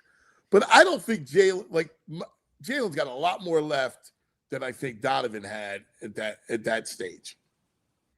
I would agree with that. And Jason's also doesn't Jalen have a full no trade clause too? I believe that was part of the deal, if I'm not mistaken. Yeah, I thought he did. Yeah, he'd have to sign off on the Jets. Yeesh. Right. I'm in my mind thinking to myself, like, who would make the deal that would give you enough of a return? And it makes a good point about Burrow. If you want some kind of reset for both sides that makes sense for both sides, I don't know. It just doesn't strike me as a Zach Taylor kind of guy, right? Yeah. And truth be told, like, I mean, that stuff doesn't happen. That's a rare, once a generation type of trade. I was trying to think of a comparable one while you were saying that. Do we have one? I mean, I know that there's been big quarterback trades. Jay Cutler getting traded. Right. I can think of a few of those. Jalen Hurts and Joe Burrow. Like, I don't. Well, it would be Goff Stafford is what it would be. Yeah. That's the trade. Goff Stafford. Yes. And it's not. And again, I mean, we're talking about conjecture as to do you move on from AJ or do you move on from Jalen? Clearly, it's move on from AJ is what's going to happen. That's certainly the Yeah. easier, cleaner path for sure. Let And you're going to have a lot of interest too. Yeah. Let me ask you this. Let's get back to Vic for a second. Should he just wake up and say, you know what? I'm done. You go after Schwartz. Yeah, I think they will. That'll be one of the guys. The other guy would be Sean McDermott. That's out there. That's not happening. Yeah. I got you. Yeah. But It's funny. I always, it's like I say stuff and I'm like, watch. It's almost like watch me make Ant jump. Watch. Sean McDermott. Ah!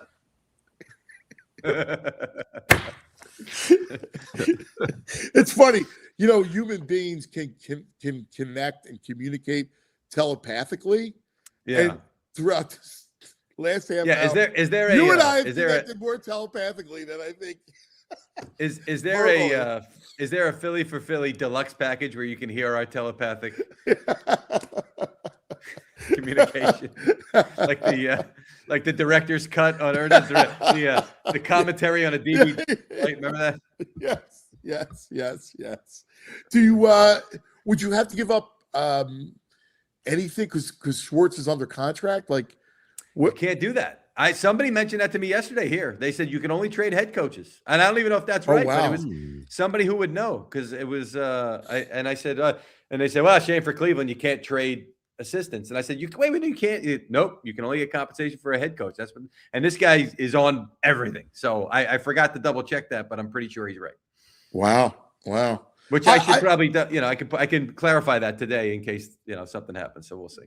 Yeah. If something would happen, think it happens in the next 24 hours or 48 hours? Yeah, I do. Yeah. If Vic Fangio decides to call it a career, I think it's going to be in the next 24 hours. Yes. Yeah. Now, what if he decides to come back? I mean, do we get the word of like, hey, Vic's coming back? Oh, most people go, what do you mean? I didn't realize he was going to, oh yeah. No.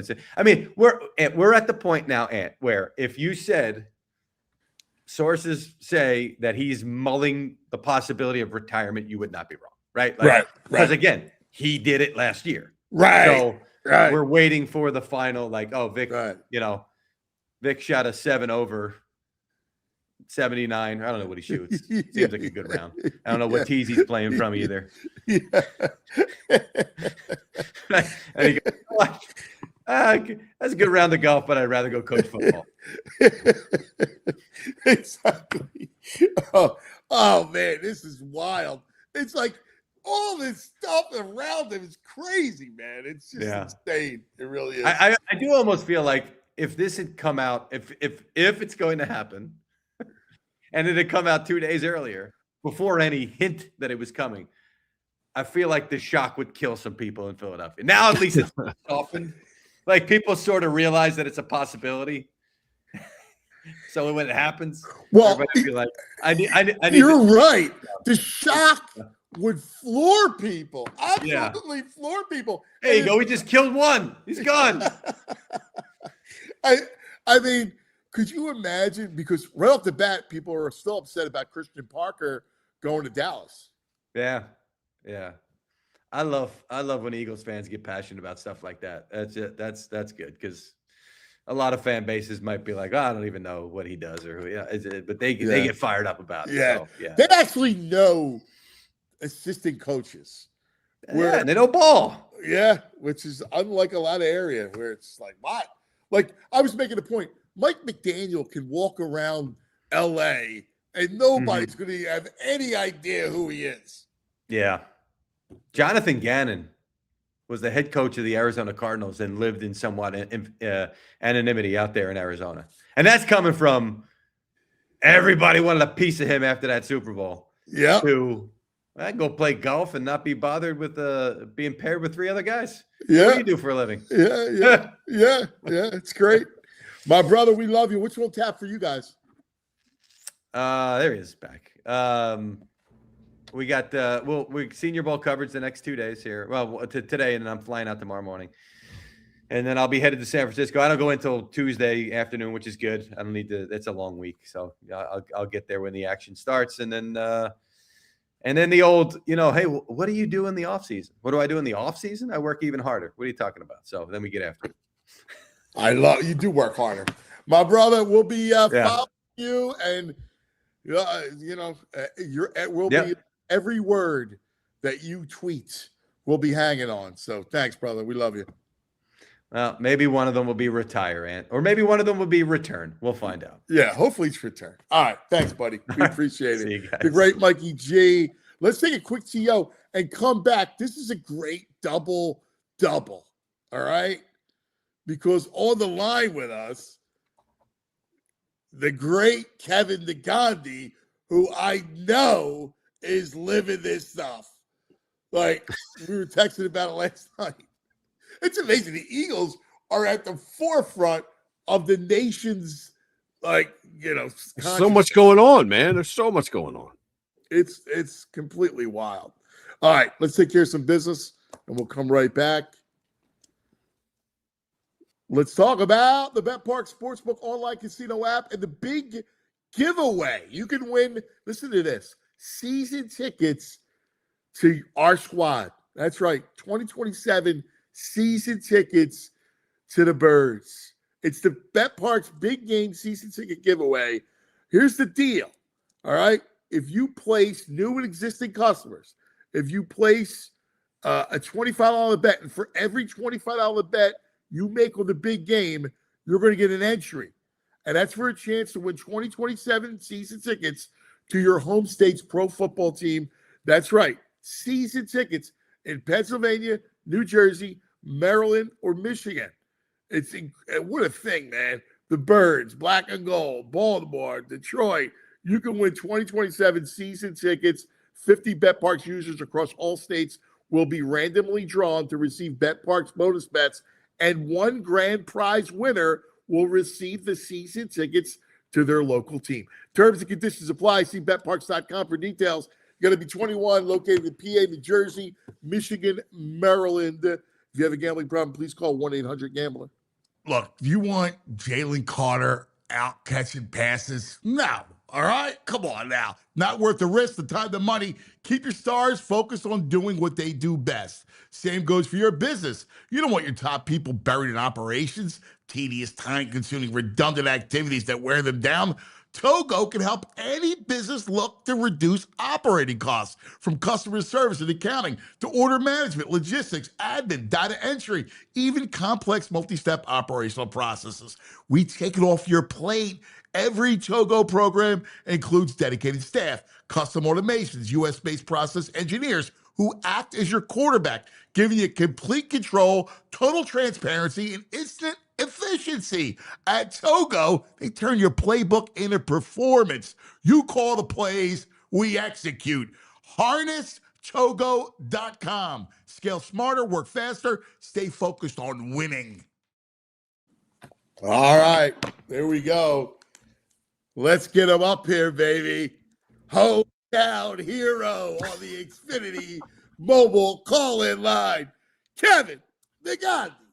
Hometown hero, hometown hero, Kevin Neghandi, from Tampa to ESPN. Kevin! What's happening? How we doing, fellas? What's up, Kevin? What's going on? What's not going on? Holy cow. You're not kidding, man. Holy cow. Dude, It's crazy. take us into your world, because I know it's dominating your world. You got everybody down in Mobile and everything going on. Schefter started the whole thing Yep. by talking about the bombshell that could drop that would dwarf the OC coach search. When Adam says stuff like that, he's not making something up and I'm going to tease everybody. No. He's dropping crumbs to where there's a story. So I think everybody obviously is hearing the rumors. Adam knows. Adam is hearing that. And I heard you just talk to Mike, and you had a great point that if this came out of nowhere, I think everybody would have lost their mind. The kind of slow potential leak, right, and conversation makes it a little bit more consumable, right? Yes. So again, and Vic's been down this road before, right? So I think that it creates a softer landing if they have to make a decision and an announcement. Because can you imagine if this was dropped on everybody out of nowhere on Monday? I think the whole week would have been a week of panic. Now it's kind of like, hey, do we have to wrap our head? Is there anything true to this? My phone was blowing up all day yesterday. Hey, what are you hearing about this retirement? What are you hearing about this retirement? What are you hearing about this? And I was like, wow, like the stuff is being quietly put out there in conversations to see, hey, let's see if this, we're just going to put this out there. Let's see what happens. So. I mean, listen, the truth of the matter is when we talk about conjecture and say it's Vic Fangio retiring, he last year did the same thing. He did. He molded over. Yes. The whole nine. Like, he did the same thing. And it just stands to reason that he would mull it over again. Yeah. And he has every right to. He's allowed to. I think last year was just, hey, man, anything could happen. We won the Super Bowl. We don't care, right? Like, hey, we're on a run. I think now, what makes this even tougher is just the coaching cycles, right? You've seen already moves already being made, chess pieces, and they just haven't landed on an OC. And then you see Parker leave for Dallas. I think there's just a panic of, okay. Also, there's the elephant in the room. 2 years ago, when you bring in Vic Fangio and Kellen Moore, you bring in seasoned guys around Nick Sirianni, play the CEO, right? I think that losing a guy like Vic and not having an OC right now, and potentially you could have an OC, it could be a first-time OC, which we've dealt with, right? And not having Vic around gives a lot of people pause if Nick Sirianni is the CEO again, right? There's this, where's the veteran presence? Where is somebody who's going to make sure we are okay and not on this emotional roller coaster week in and week out? I think that subconsciously plays a role in the Eagles fan base. You're spot on. You're so right. Because people could always point to Fangio going, all right, well, I got the adult in the room. Right? Yes. Like, I got the guy that I know can be that, which is why after the season, I kept looking at Nick going, listen, I like you. And, I don't want to be like an ingrate, but you've shown time and time again that you can't be the guy. Like, you're not the adult in the room. Yes. You may be a CEO, but I don't know how good a CEO you are. Like, I get your record, and I'm not saying that you were a complete passenger, but I think it's fair that you couldn't fix the offense. You have these explosive tirades on the sidelines with your own emotions, and there's a lot of things he does well, but, you might need somebody else that can do a little bit more. And the key word is dependability, right? I can consistently be dependable on this defense because I know what I'm getting week in and week out, right? Every single week, you guys and I would talk about this offense and be like, we have literally no idea. We have no, I mean, we can assume that we're going to see a disjointed offense. That was consistent. Right. We can assume they're going to run the football on 3rd and long. That was consistent. And we can assume we're going to see 20 to 30% or maybe 40% hitch routes. That was consistent, right? But there was nothing that we could hang our hat on and say, what's going to be consistent with the offense? But every single week we knew defense, Vic's going to be able to figure it out. I at least know what to expect. I know where to go. I'm comfortable with that. And when you don't have, and you ride the emotional roller coaster, like you mentioned, with the head coach on the sidelines and with guys like A.J. Brown post-game after winning a game, right? And you're like, what are we doing? How do we even feel about this game? I think that's where it leads to, this type of anticipated anxiety. AA. Yeah. Anxiety. Seriously. It is. You're right. I mean, and I think you have half the fan base, probably VG's among them, that like just want to stick your head in the sand and go, like, it's going to be fine. Like, it's okay. Because the truth of the matter is, they've done a good job navigating this. Now, they might have to take a step back. I don't know. But you know why we do it? It's our and speaking for VG, it's our coping mechanism. yeah, It's going to be okay. It's going to be okay. It's going to be okay. And I hear again, I've talked to you guys about this. I hear again, oh, you guys just won the Super Bowl. You're still rating Super Bowl champs. What the hell are you complaining? And I'm like, again, man, the windows are tight, man. They are small.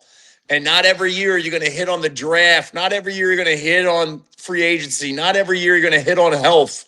These windows to winning a Super Bowl are small. And the Eagles are still in that window right now. And that's the thing that gets us. well, Yeah, it feels you're like right. it just feels like there's just so many bending over backwards right now. Everything's about this Nick. Nick seems to be the common denominator of an issue here. And it's just like, as a fan, I want to stick my head in the sand, but I know when I bring my head back up, Nick's still going to be here. And it seems like he's the reason we can't get a good OC. I don't know. Nick seems to be the common denominator. He just doesn't feel worth it. I think this is tied in with two things. It's Nick and Jalen just not being on the same page. And if you're not on the same page, if your head coach and quarterback are not lockstep together with how you're playing and how the offense looks together, you're not going to be aligned, right? Look. Belichick and Brady had their issues, and it fell apart in the end because they were no longer aligned, right? Mahomes and Andy together, Donovan and Andy together, and then they worked together, right? Then you saw what happens. Your head coach has to be aligned with the quarterback, and the quarterback has to be aligned with the head coach and what the offense is. I'll just bring up what happened the last couple of days. You guys see some of the comments Bo Nix said about Sean Payton talking about his injury? And he's like, he shouldn't be talking about my injury. And one of the reasons like Davis Webb is so critical with that Broncos team is the relationship that Davis Webb has with the quarterback as like the liaison.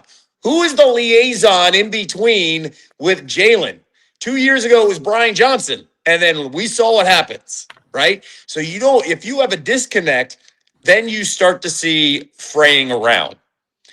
That's how I see it right now from the outside and from the people that I've talked to. So, it's funny because I agree with you, Kev. Now, I know Jeff McLean reports that, Jalen and Nick are good. They're in lockstep now. But what does that mean? I don't know. He's coming off of a horrible season.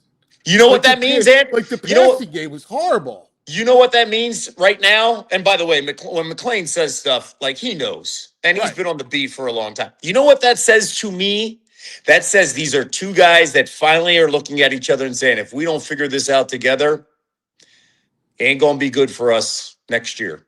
So we better figure this out. Like, we need each other now. We better figure this out. And guess what? I kind of felt that was one of the storylines that no one talked about in the Super Bowl season. We need each other. We've got to figure this out. Then they both win. Then they're both like, hey, I got a little bit more power. We saw that with Nick bringing his guy, Kevin Patullo. I've got a little bit more power. We've got Jalen saying, I don't want to do certain things. Got a little bit more power. Now it's like, hey, man, we may have just a year together to figure this out. We better figure it out. Yeah, that's spot on. And remember, Jalen didn't like Nick. I mean, that was clear. And yes, they didn't have a good working relationship. And they needed Steichen and needed guys like in between. So, I don't know. Maybe this brought them closer. My only fear is I think Jalen needs a different voice. Like, I think Jalen needs somebody that can help him. I don't think Nick can help him. Nick didn't help him last year. I agree. I think Jalen needs somebody that I mean, let's face it, like that Jalen feels like I can respect this guy. He's going to make me better. Right? I think that's where Jalen is right now. I need to respect the guy that I'm with. And I'm not saying, like, by saying all this, I'm not saying that this is what Jalen feels. It's from the outside. It's from talking to people that I think Jalen's at that point where I got to respect somebody who's going to actually have my back here in this offense. And then I'll take the step forward. You take a step forward. There's a lot of mistrust. There's not like, it's good to say it now because you don't got a game this weekend. Let's see what it's like during a 2 or 3 game losing streak in September or October. Well, right? How about on 4th down when your season's on the line? What do we call? And that's the call. You know, what's Jalen supposed to think of that? Like, Exactly. You got faith in that call? Yeah. Hey, by the way, he was right there. I mean, Petullo's looking at him with puppy dog eyes. Like, what do you got for me? Exactly. What do you think? And Jalen, I need you to tell me. Again, this is a coach's son, right? Right. Like, I need to be, and this is a guy that's been around strong, offensive-minded guys. The Dables, Lane Kiffins, the Lincoln Rileys. What do you think we're going to do, right? I would even throw guys like Steichen and Kellen Moore. I trust these guys. What do you think we need to do? There's got to be a bridge or somebody where they trust each other. Because I'm telling you, during a 2 or 3 game losing streak next year, where's the emotion going to be? Because if they're all gonna crash out, you need somebody that's going to be consistent every single week with this offense. I couldn't agree more, man. You have to. You have to happen. And to Mike's point, Garafolo was talking about it. He like the AJ Jalen thing is just over. It's over. So that means, all right, for this offense, you now have one receiver that you like. That you count on, Devontae. Right? Yep. One, no tight ends, and you got Lane Johnson in flux. Wow, man. That's a lot to fix. It's a lot to fix. And I'll add another thing. You've got to start thinking about paying out the defense, right? So what Howie did was, I'm going to draft offense. Now I got to pay the offense. Now I'm going to draft defense. Now I've got to start paying the defense. So you're going to see a lot of younger guys on offense because they have to find a way to balance the checkbook, because that was the cheapest defense in the NFL last year. The cheapest one. And probably the second best. And because they hit on every single draft pick, at least first and second round and free agent. I'm not going to expand on, some of these other picks that they made that we saw outside of Cooper and Quignon in the secondary. They missed on some of those late picks, and they never worked out. So they've got to. All this stuff is going on with Howie. I think it's going to be a very, very busy 2 to 3 months. Very busy. But I'll add another thing to all of this now. Like, they've got to nail these draft picks. And deep down, guys, you kind of want the Seahawks to make this Patriots offense look awful passing-wise, because then the Patriots will be like, hey, we need A.J. Brown. Like, we need A.J. Brown. He's going to be the guy that's going to unlock our quarterback. And the Patriots potentially have the 31st. If they were to lose, they'd have the 31st pick. And, hey, take the $43 million hit. Let's get the first-round pick. You're sitting at 23 and 31. Let's help the offense get younger. Yep. Receiver, tight end. You need somebody. I don't know where. Sadiq's going to go pretty early, I think. Yeah, I think you're 100% right. Sadiq will go early, but this is a deep wide receiver class. Yeah. You could still find. You could still find a lot, but we also know Howie. Howie's going to build through the line as well, and they definitely need offensive line help. They definitely need to find some guys because we just talked about with Lane. Yeah. Steen, who knows what's going to happen with him, and Dickerson and Jurgens, they were really beat up, man. You need to develop. So it was interesting. I was looking into the draft, kind of making kind of starting with it. And it appears like at that where the Eagles pick, there's going to be a lot of good value tackles there. There'll be a run of tackles where the Eagles are. Like some pretty good names. Yes. Yeah. And then you know what you do potentially? You take a tackle and say, he's pretty good. I'm going to play him at guard right now. Exactly. And then the minute Lane decides maybe next year we slide him the tackle. Exactly. You got Proctor from Alabama. Yep. You got Freely from Georgia.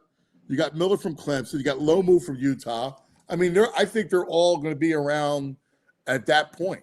Yes. Utah's line is unbelievable. They're going to have a couple guys. Yeah. Proctor may not even be around. He's huge too. Monster, oh my God. He's like I think he's a guard. Yes. Yes. League. And he's athletic. Listen, I don't think you can go wrong with the two guys you mentioned from the SEC. Yeah. No, I'm with you. So I could see them doing that at 23, and then at 31, if they were to make the move and get a first round pick for AJ, then you find a wide receiver right there at 31, and you're like, all right. And then what they got to do, and they got to find it. They got to draft another corner, man, and you've got to find another safety. Listen, if they were to lose Reed, Brown ain't it. Sidney Brown ain't it. No, he's not. So I was posed the question, would you rather re-sign Carter or re-sign Davis and two other guys?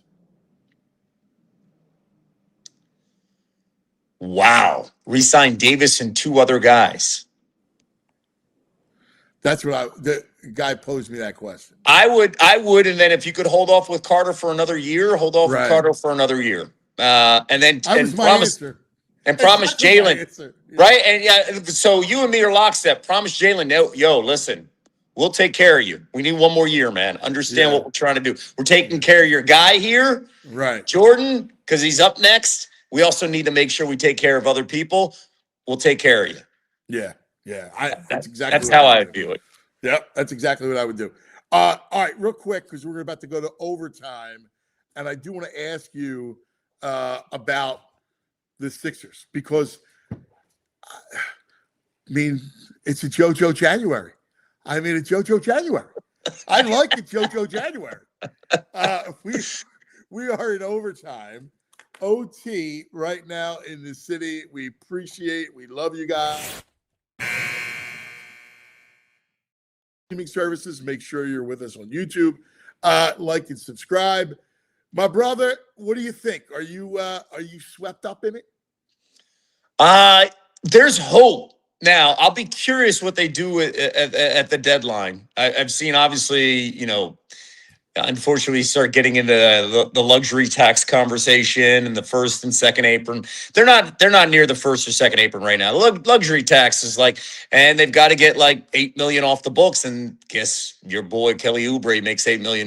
But guess who else makes? Quentin Grimes makes $8 million. Quentin Grimes right now is struggling badly. He can't find his way right now to be consistent.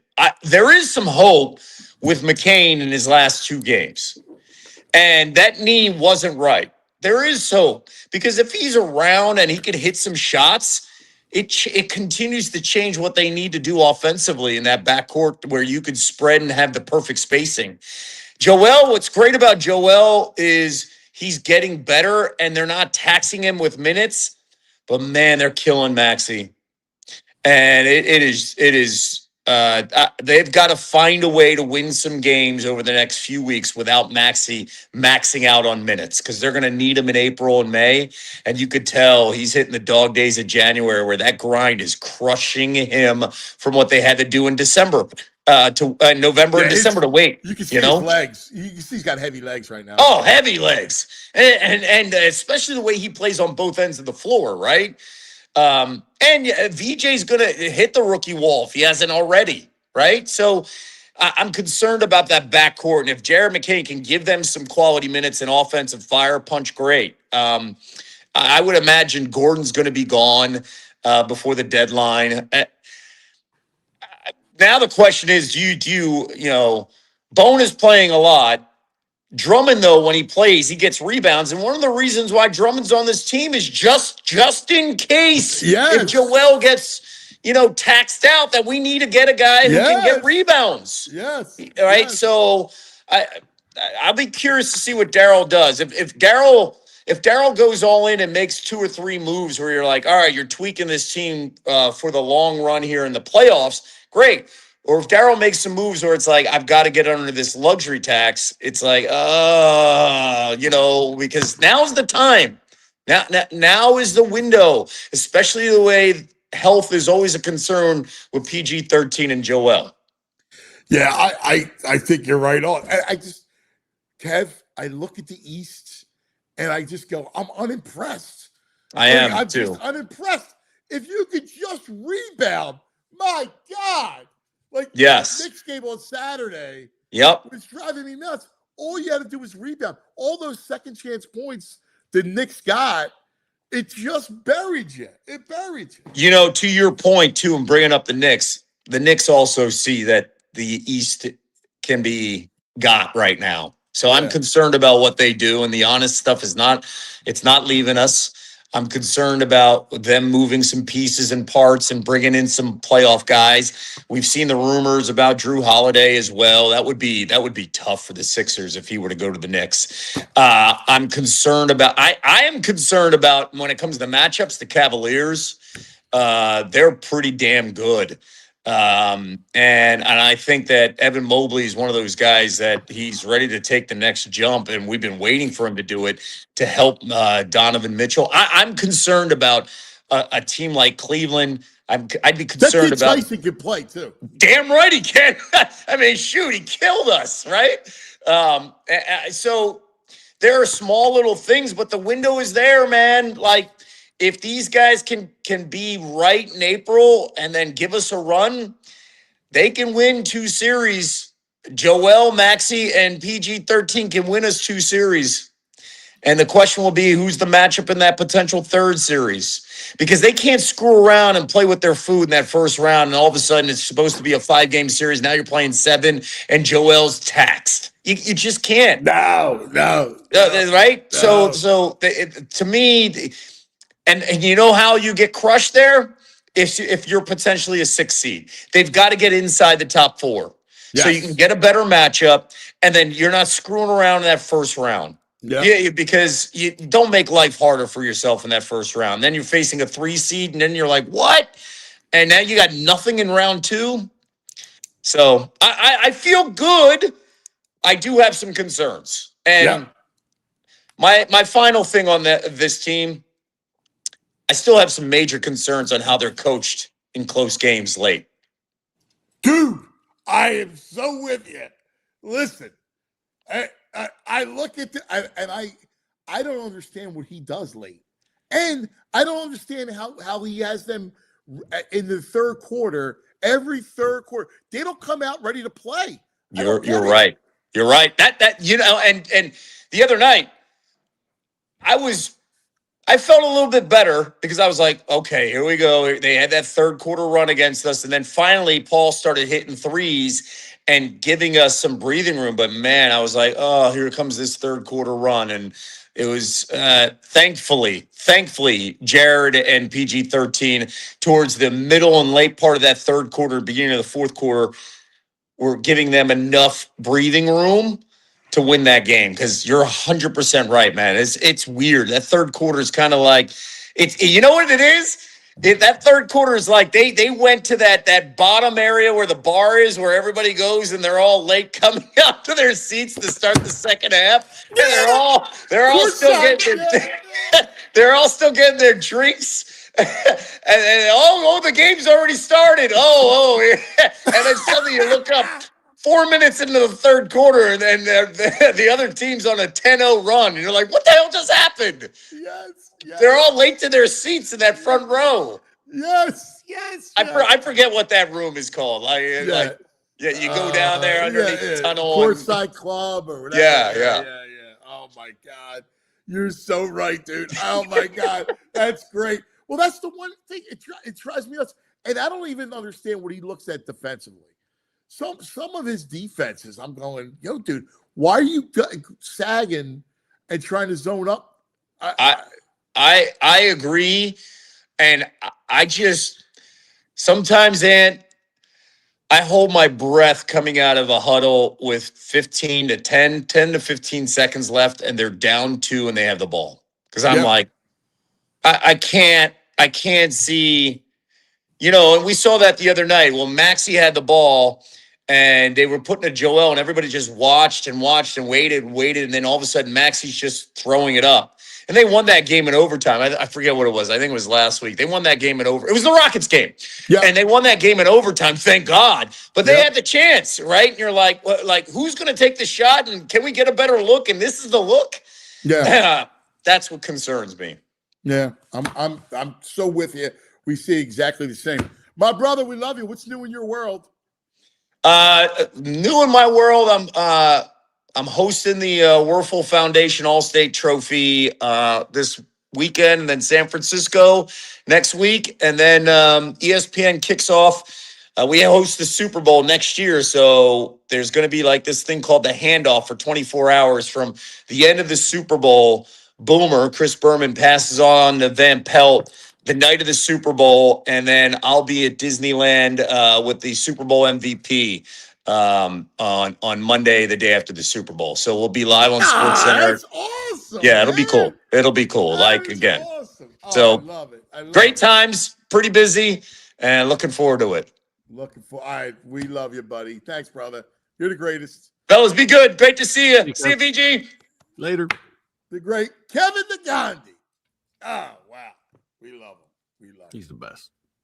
He really is. What did you learn today? Because we have a special guest coming up in just a moment before we get to Nugs. But what did you learn today? I learned that we have a ton of drama. It's never going away, and just get used to it. And it's the way it is. And Nick's the root of all evil with the Eagles. McLean is saying that Hertz listens more than Nick than anyone in the building on this podcast is crazy. After everything we've heard, and now those two are lockstep with each other and tuning everyone else out. Oh man. Yeah, and maybe that's why we saw so much struggle in the past. Yeah, maybe that's why it stunk. Yeah. It's like what? Like yeah. Come on, man. Like that pass game was bad. That pass game was like Navy-ish. Yeah. Yes. All right. Listen, we got a cool thing coming in town tomorrow night. This is dynamite, right? Like we're great. There's no better sports town than us. We believe that we're the number one sports town in the country. We will have a WNBA team coming in town. And tomorrow night, Unrivaled, which is the new 3-on-3 women's basketball league, which is really cool. It's good stuff. It's on TNT, HBO Max. It's dynamite. They're going on their tour. And they're selling out arenas. So tomorrow night, it's here. And we have the president of Unrivaled on the line with us. Let's welcome in on the Xfinity Mobile call-in line. Alex Bazzell joins us. Alex, how you doing, buddy? How we doing, fellas? It's great to be here. Welcome to Philadelphia, man.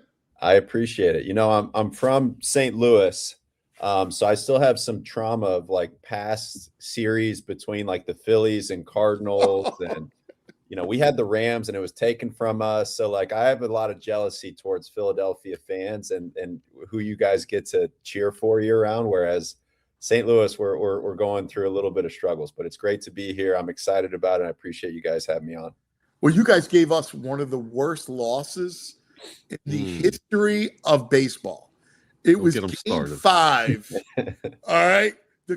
Chris Carpenter pitches the gem, outduels Doc Halladay, and the Cardinals win 1-0 at Citizens Bank Park to go on. And that was our World Series year. Like we were going to win the World Series. I remember that. It was, I think Skip Schumacher was like our hero. Yes, Who yes. came through. So yeah, it was. Yeah. We'll take that win. It's been a while, but yeah, those were incredible duels. Well, you're actually attached to us because Kobe mentored you. Yeah. And Kobe, it didn't get more Philadelphian than our beloved Kobe Bryant. Yeah, that's right. Yeah, it's funny. When you guys when you won the first Super Bowl, obviously, or not the most recent one, the one before he was around, and he was wearing his Philly gear to workouts, and the green beanie. I'm like, dude, you're in LA, all right? I know you're in Philly, but it's 80 degrees outside. Man, he was an incredible guy. I'm blessed to have learned from him for 2 years, and I miss him dearly. But yeah, it's there's a lot more Philly fans in my life, maybe than I want to be, but it's really cool. Well, I'm really excited that you guys are here tomorrow night at the Xfinity Center, and it's a big deal. And first of all, tell us about your journey, because it's such a fascinating one. You were a professional ball player overseas, and this thing comes about, and it's people love it, man. Eric TNT, it's a big deal. No, it's like I said, I grew up in St. Louis, played collegiately. I played overseas. I got into actually training athletes, where I trained a number of NBA players for a long time. That's where I got linked up with Kobe, and he was a mentor of mine. So I was just kind of thrown into this professional basketball landscape as just a kid from St. Louis who loved the game and wanted to grow and be a part of it some way, somehow. Like, I knew early I was never going to make the NBA, but I wanted to be around the top level I could. So back in 2019, I was on the NBA side training athletes. And then at the same time, my wife is in the WNBA, plays on the Olympic team, one of our co-founders. So I had such an interesting vantage point to see the men's side, live through my family on the women's side. We had gone to Istanbul and China, and because most women have had to go overseas to make most of their living. Yeah. You looked at all these things happening in the growth of the sport, and you say, you know what? Why don't we just build what we think could be an incredible solution, not just for the athletes, but for the fans? So we built Unrivaled. This is season 2. As you mentioned, every game's on national television between TNT and True TV, which is rare as a new league. But we have such an advantage because of the growth of the WNBA and a lot of big name star powers. We have 90% of the Olympic team that just won the gold medal that play in our league. So it's rare to have the top players in their sport, especially a league as big as the WNBA, that still play in our league and compete during their off season. So it's incredible. We're excited about it. Tomorrow night's completely sold out, 20,000 people coming. It's our first ever tour stop. So coming to Philly, Gina R.M. is an investor. Don Staley is an investor. Wanda Sykes is an investor. We have 2 athletes from Philly. So Philly became a easy choice for us early. And, we sold 15,000 seats in the first hour we went live with it. It was just completely unexpected. But as you mentioned, it's such a great sports city that has been craving, I think, more sports, especially on the women's side. So we're happy to bring this to life here tomorrow night. Yeah, it's awesome. We're going to get a new arena, which will coincide with the new WNBA team that we're going to get in town. So it's perfect. You get an idea of how much we just love sport. I mean, no matter what it is, it's kind of become our identity. And so I was kind of pumped up, and I love the fact that Gino, who's just such a great coach, is an investor in this thing. And it's just such great ball. Like you got Paige, you got studs in this league. Yeah. Well, that's part of it. We have 8 teams in our league compared to the WNBA's got 15. So it's funny. We have WNBA All-Stars that come off the bench in our league. So you get these interesting line shifts of a next wave of star power coming in that traditionally you see most leagues, there's a drop off in the talent. So it's rare that we have that ability. Our game is faster. What's cool about Unrivaled is you get to watch 2 back-to-back games in a night. And it takes you basically the span that you would sit down and watch an NBA game. So just having that, I think, and tailoring it to a faster game, a faster product, and quite honestly, just opening up the court. You mentioned we play 3-on-3. It's a short and full court, but it's highly entertaining, fast, open up the court, allow to show the player skill set, and we have the top talent in the world. So It's cool. I mean, Paige Becker's, it's funny. We just did like an entire breakdown of social followings and, comparative to all these other leagues in TNT, and who became, obviously heavily invested early with the media rights package. The people on their platform, it's the MLB, it's the NHL, it's NASCAR. I think of their top 15 most followed athletes, 8 of them are women's basketball players on social media. So it's rare that you have that kind of breakthrough where we can go direct to fans with our players. And I think it's led to our early success so far. What made you think of that model, the 3-on-3 shrunken court model?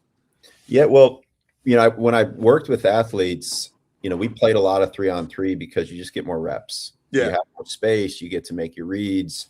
And really for us, it was an advantage that, we wanted to build a great business model first and foremost. It was, a great model, highly sustainable. So we have 42 players in our league compared to 150 in the WNBA. So we get to pay a little bit more because of that. But from a product perspective, I just believe that, if you have the best talent in the world and there's not really a drop off when you go to these, the benches or the second quarter, whatever it might be, it's a better viewing experience for fans too. So that was all part of the thought process into why we built it the way we did. And, it's still evolving. I think nothing's off the table for us, which is cool, but you're starting to see now young athletes. We have the top 4 picks from the WNBA's draft last year that are in our league, pick 1, 2, 3, and 4. So I think it's now becoming a part of the routine that you not just go to the WNBA, but you're also rivaled upon your college career ending, which is cool. Yeah, I mean, you've established that. That's a big deal, man. That's a big deal. It was interesting how you guys went right, because we know about sports, right, and sports television, and how everybody wants to be in the sports business. Like all these streamers, everybody's like sports movies, sports docs, live sports, because that's where it is. Like that's where people's eyes are. And you marrying TNT and Turner is a big deal. That was great. Yeah, no, it's you bring up a good point, which is even how fans consume the game is differently today. Like obviously some of it is linear television, but some of it is digital through social media and streaming, and have HBO Max, but even Bleacher Report and House of Highlights that have hundreds of millions of followers that are under the TNT umbrella. It gives us such an advantage. And I think the last part about that is because we don't have a union. I know that's like the big talking point right now is the CBA conversation with the WNBA and players. We aren't unionized. Our league is owned. The majority of shareholders are actually the athletes. So in our contracts, we have a ton of content and deliverables that, again, we get to cut directly to the fans and create something unique. So all those things, by building from scratch and not having a template that's been built for hundreds of years, we just get to build it to the, the new casual viewer and audience. So it's interesting. You got to test and learn. It's still early in our infancy, but it's been a lot of fun. Man, listen, I wish you lots of luck. You're fantastic. The league is really good. It's great basketball. We're a sports town, basketball city. So we're pumped to have you here tomorrow night. And everybody gets to watch. If you can't make it there, you get to watch at home. So, Alex, what a pleasure, man. Thanks for hanging, and keep killing it, brother. Well, I appreciate you guys welcoming us to your city. I had my first official Philly cheesesteak last night. Is it Alessandro's? Is that the name of it? Alessandro's. Yeah. It's funny because I don't think you've had a cheesesteak until you've had a Philly cheesesteak. Like they call themselves Philly cheesesteaks around the country. So that was my first okay, this is a different level of cheesesteak. So, but I appreciate you guys. I will get you. I'll get you others. All right. Okay, good. I'm open to exploring. Send them to Joey's. Send them to Joey's. Skinny Joey's and Angelo's. Okay. All right. That's on my list.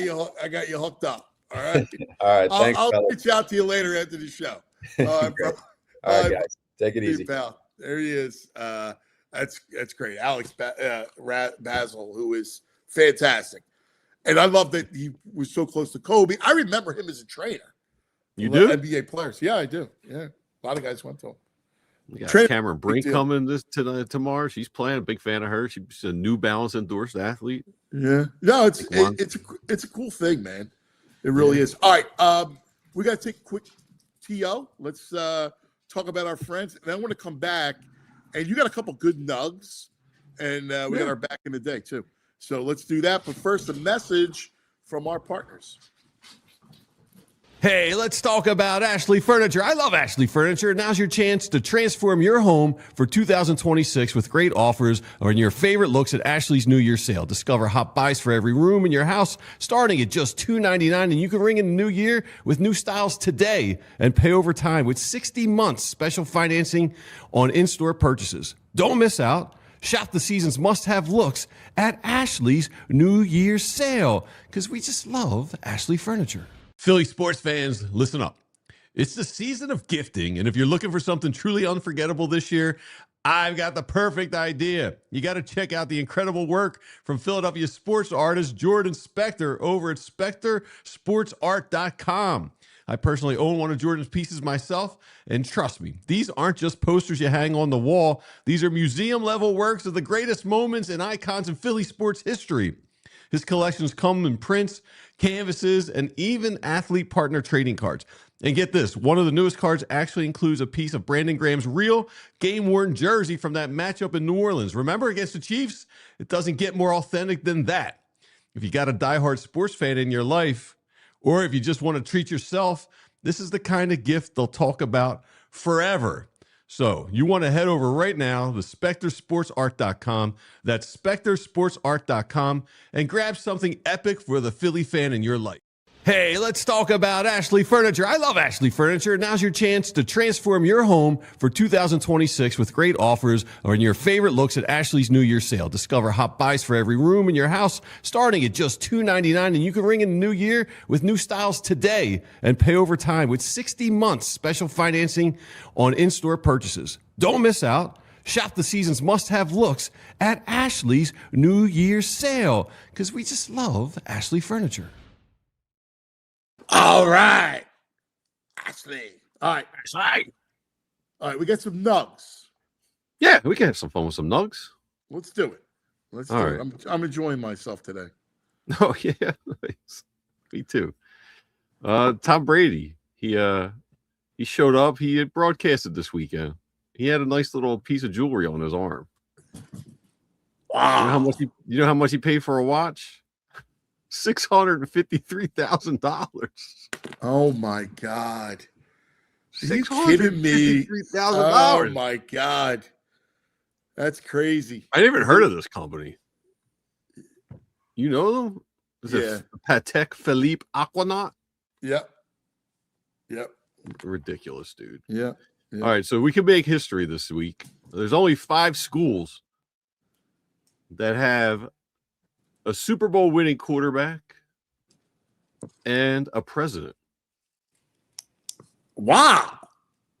They are Delaware with Joe Biden, Joe Flacco, Miami, Ohio with Harrison and Big Ben, Michigan, Gerald Ford, Tom Brady, Stanford with Hoover. They had 2 quarterbacks, Elway Plunkett, Navy with Jimmy Carter, Roger Staubach, and North Carolina could be the 6th if Drake May. Wow, Polk. James Polk and Drake May could be the 6th one. Polk was a horrible president. Was he? I don't know. You got good Polk knowledge. You're a you're not a Polksman? No, I'm not a Polksman, man. Drake May greater than Polk. I wouldn't even remember Polk was a president if not for that tweet. We'll talk about fashion from the weekend, man. Backup referee Carl Johnson. He got caught walking on the sidelines before the game. He's got a fur coat that looks like a referee. Wow, look at that coat. Dude. That's outrageous. Everyone was like, who is this guy? Who is this guy? Well, it's 22-year veteran. That's awesome, man. Carl Johnson. That's a great coat. Right. That's an awesome coat, man. I love that. Dude, it's fashionable. And this one's a good one. Conspiracy theorists are all crazy because I guess I've seen this. This is awesome. You have to explain this. This is really wild. In September, the NFL put out this video hyping up this year and the new season coming. It's a little video when they close in on the quarterbacks or the players closest to the Lombardi Trophy. It's 2 guys playing this week. It's 2 quarterbacks. Darnold and Drake May. So everyone's thinking, oh, this season played out just as it was scripted. It's pretty bizarre, dude. I mean, can we play the thing where it goes all the way up? I don't know. It's nuts. And like,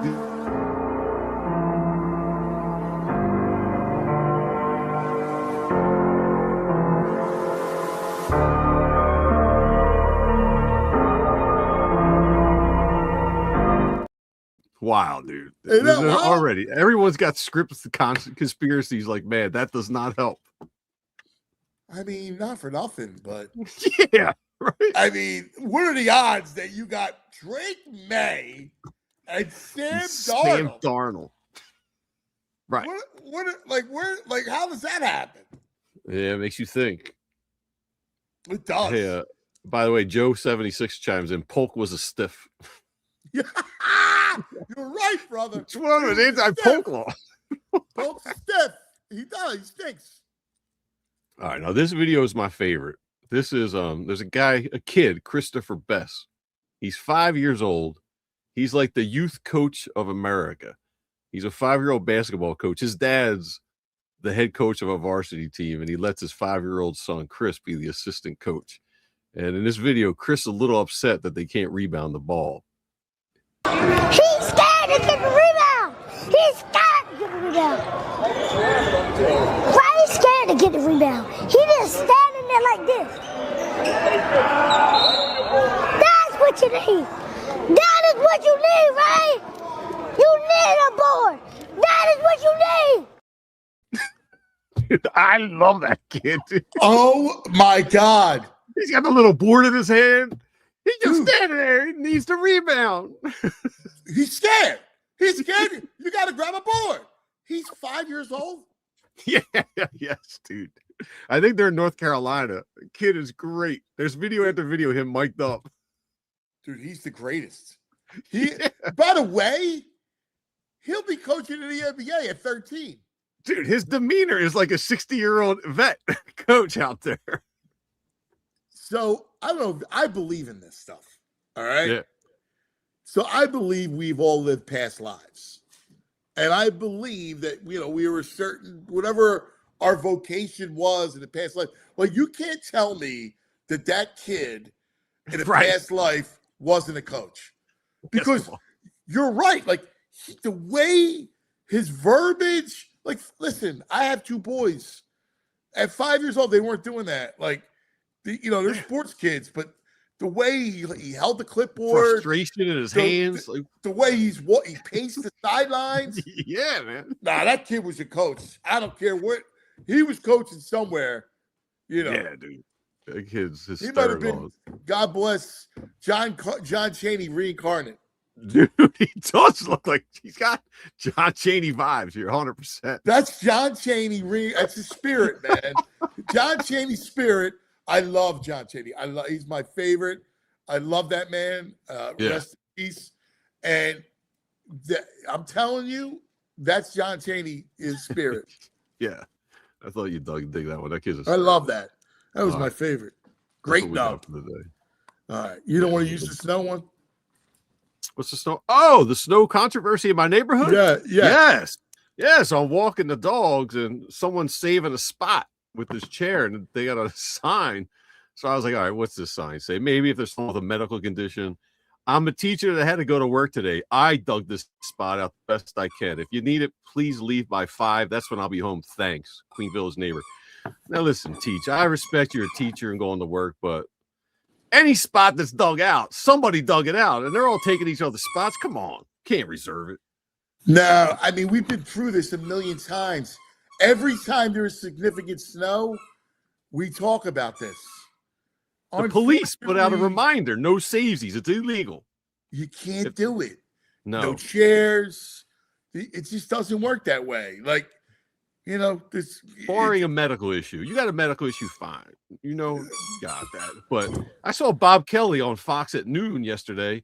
There was a table and chair. He's ready to have charcuterie. He said someone put out like a kitchen table and a chair to block their space. I know. They're not. Like, it doesn't work. This has been going on for years and years and years. You can't do it. If you're not reserved, it's just not part of the deal. Now, Joel Peace is saying, you take the spot I dug out, I'm putting the snow back on your car. Nah. I live in an area where there's a lot of like tourists come through. It's not just all neighbors. Yeah. I don't know. If you're on a tiny... Listen, I remember back in the day, like on 18th and Rittner, you know, like I get it. You want to be petty. And like, I don't blame Joel Peace. Like you're working, you're digging it out. But everybody's going to dig out, right? Like, it's kind of part of it. Like, it all evens out. We're not special, right? That's the only problem. And in the city, you got too many cars. Like, it's South Philly. The reason why everybody double parked was because there was just too many cars. Mm-hmm. Like, there was nothing worse than coming home at 3 o'clock in the morning looking for a space. Oh. And you're just driving, looping. You know, like I got lucky when I was living in the neighborhood with you.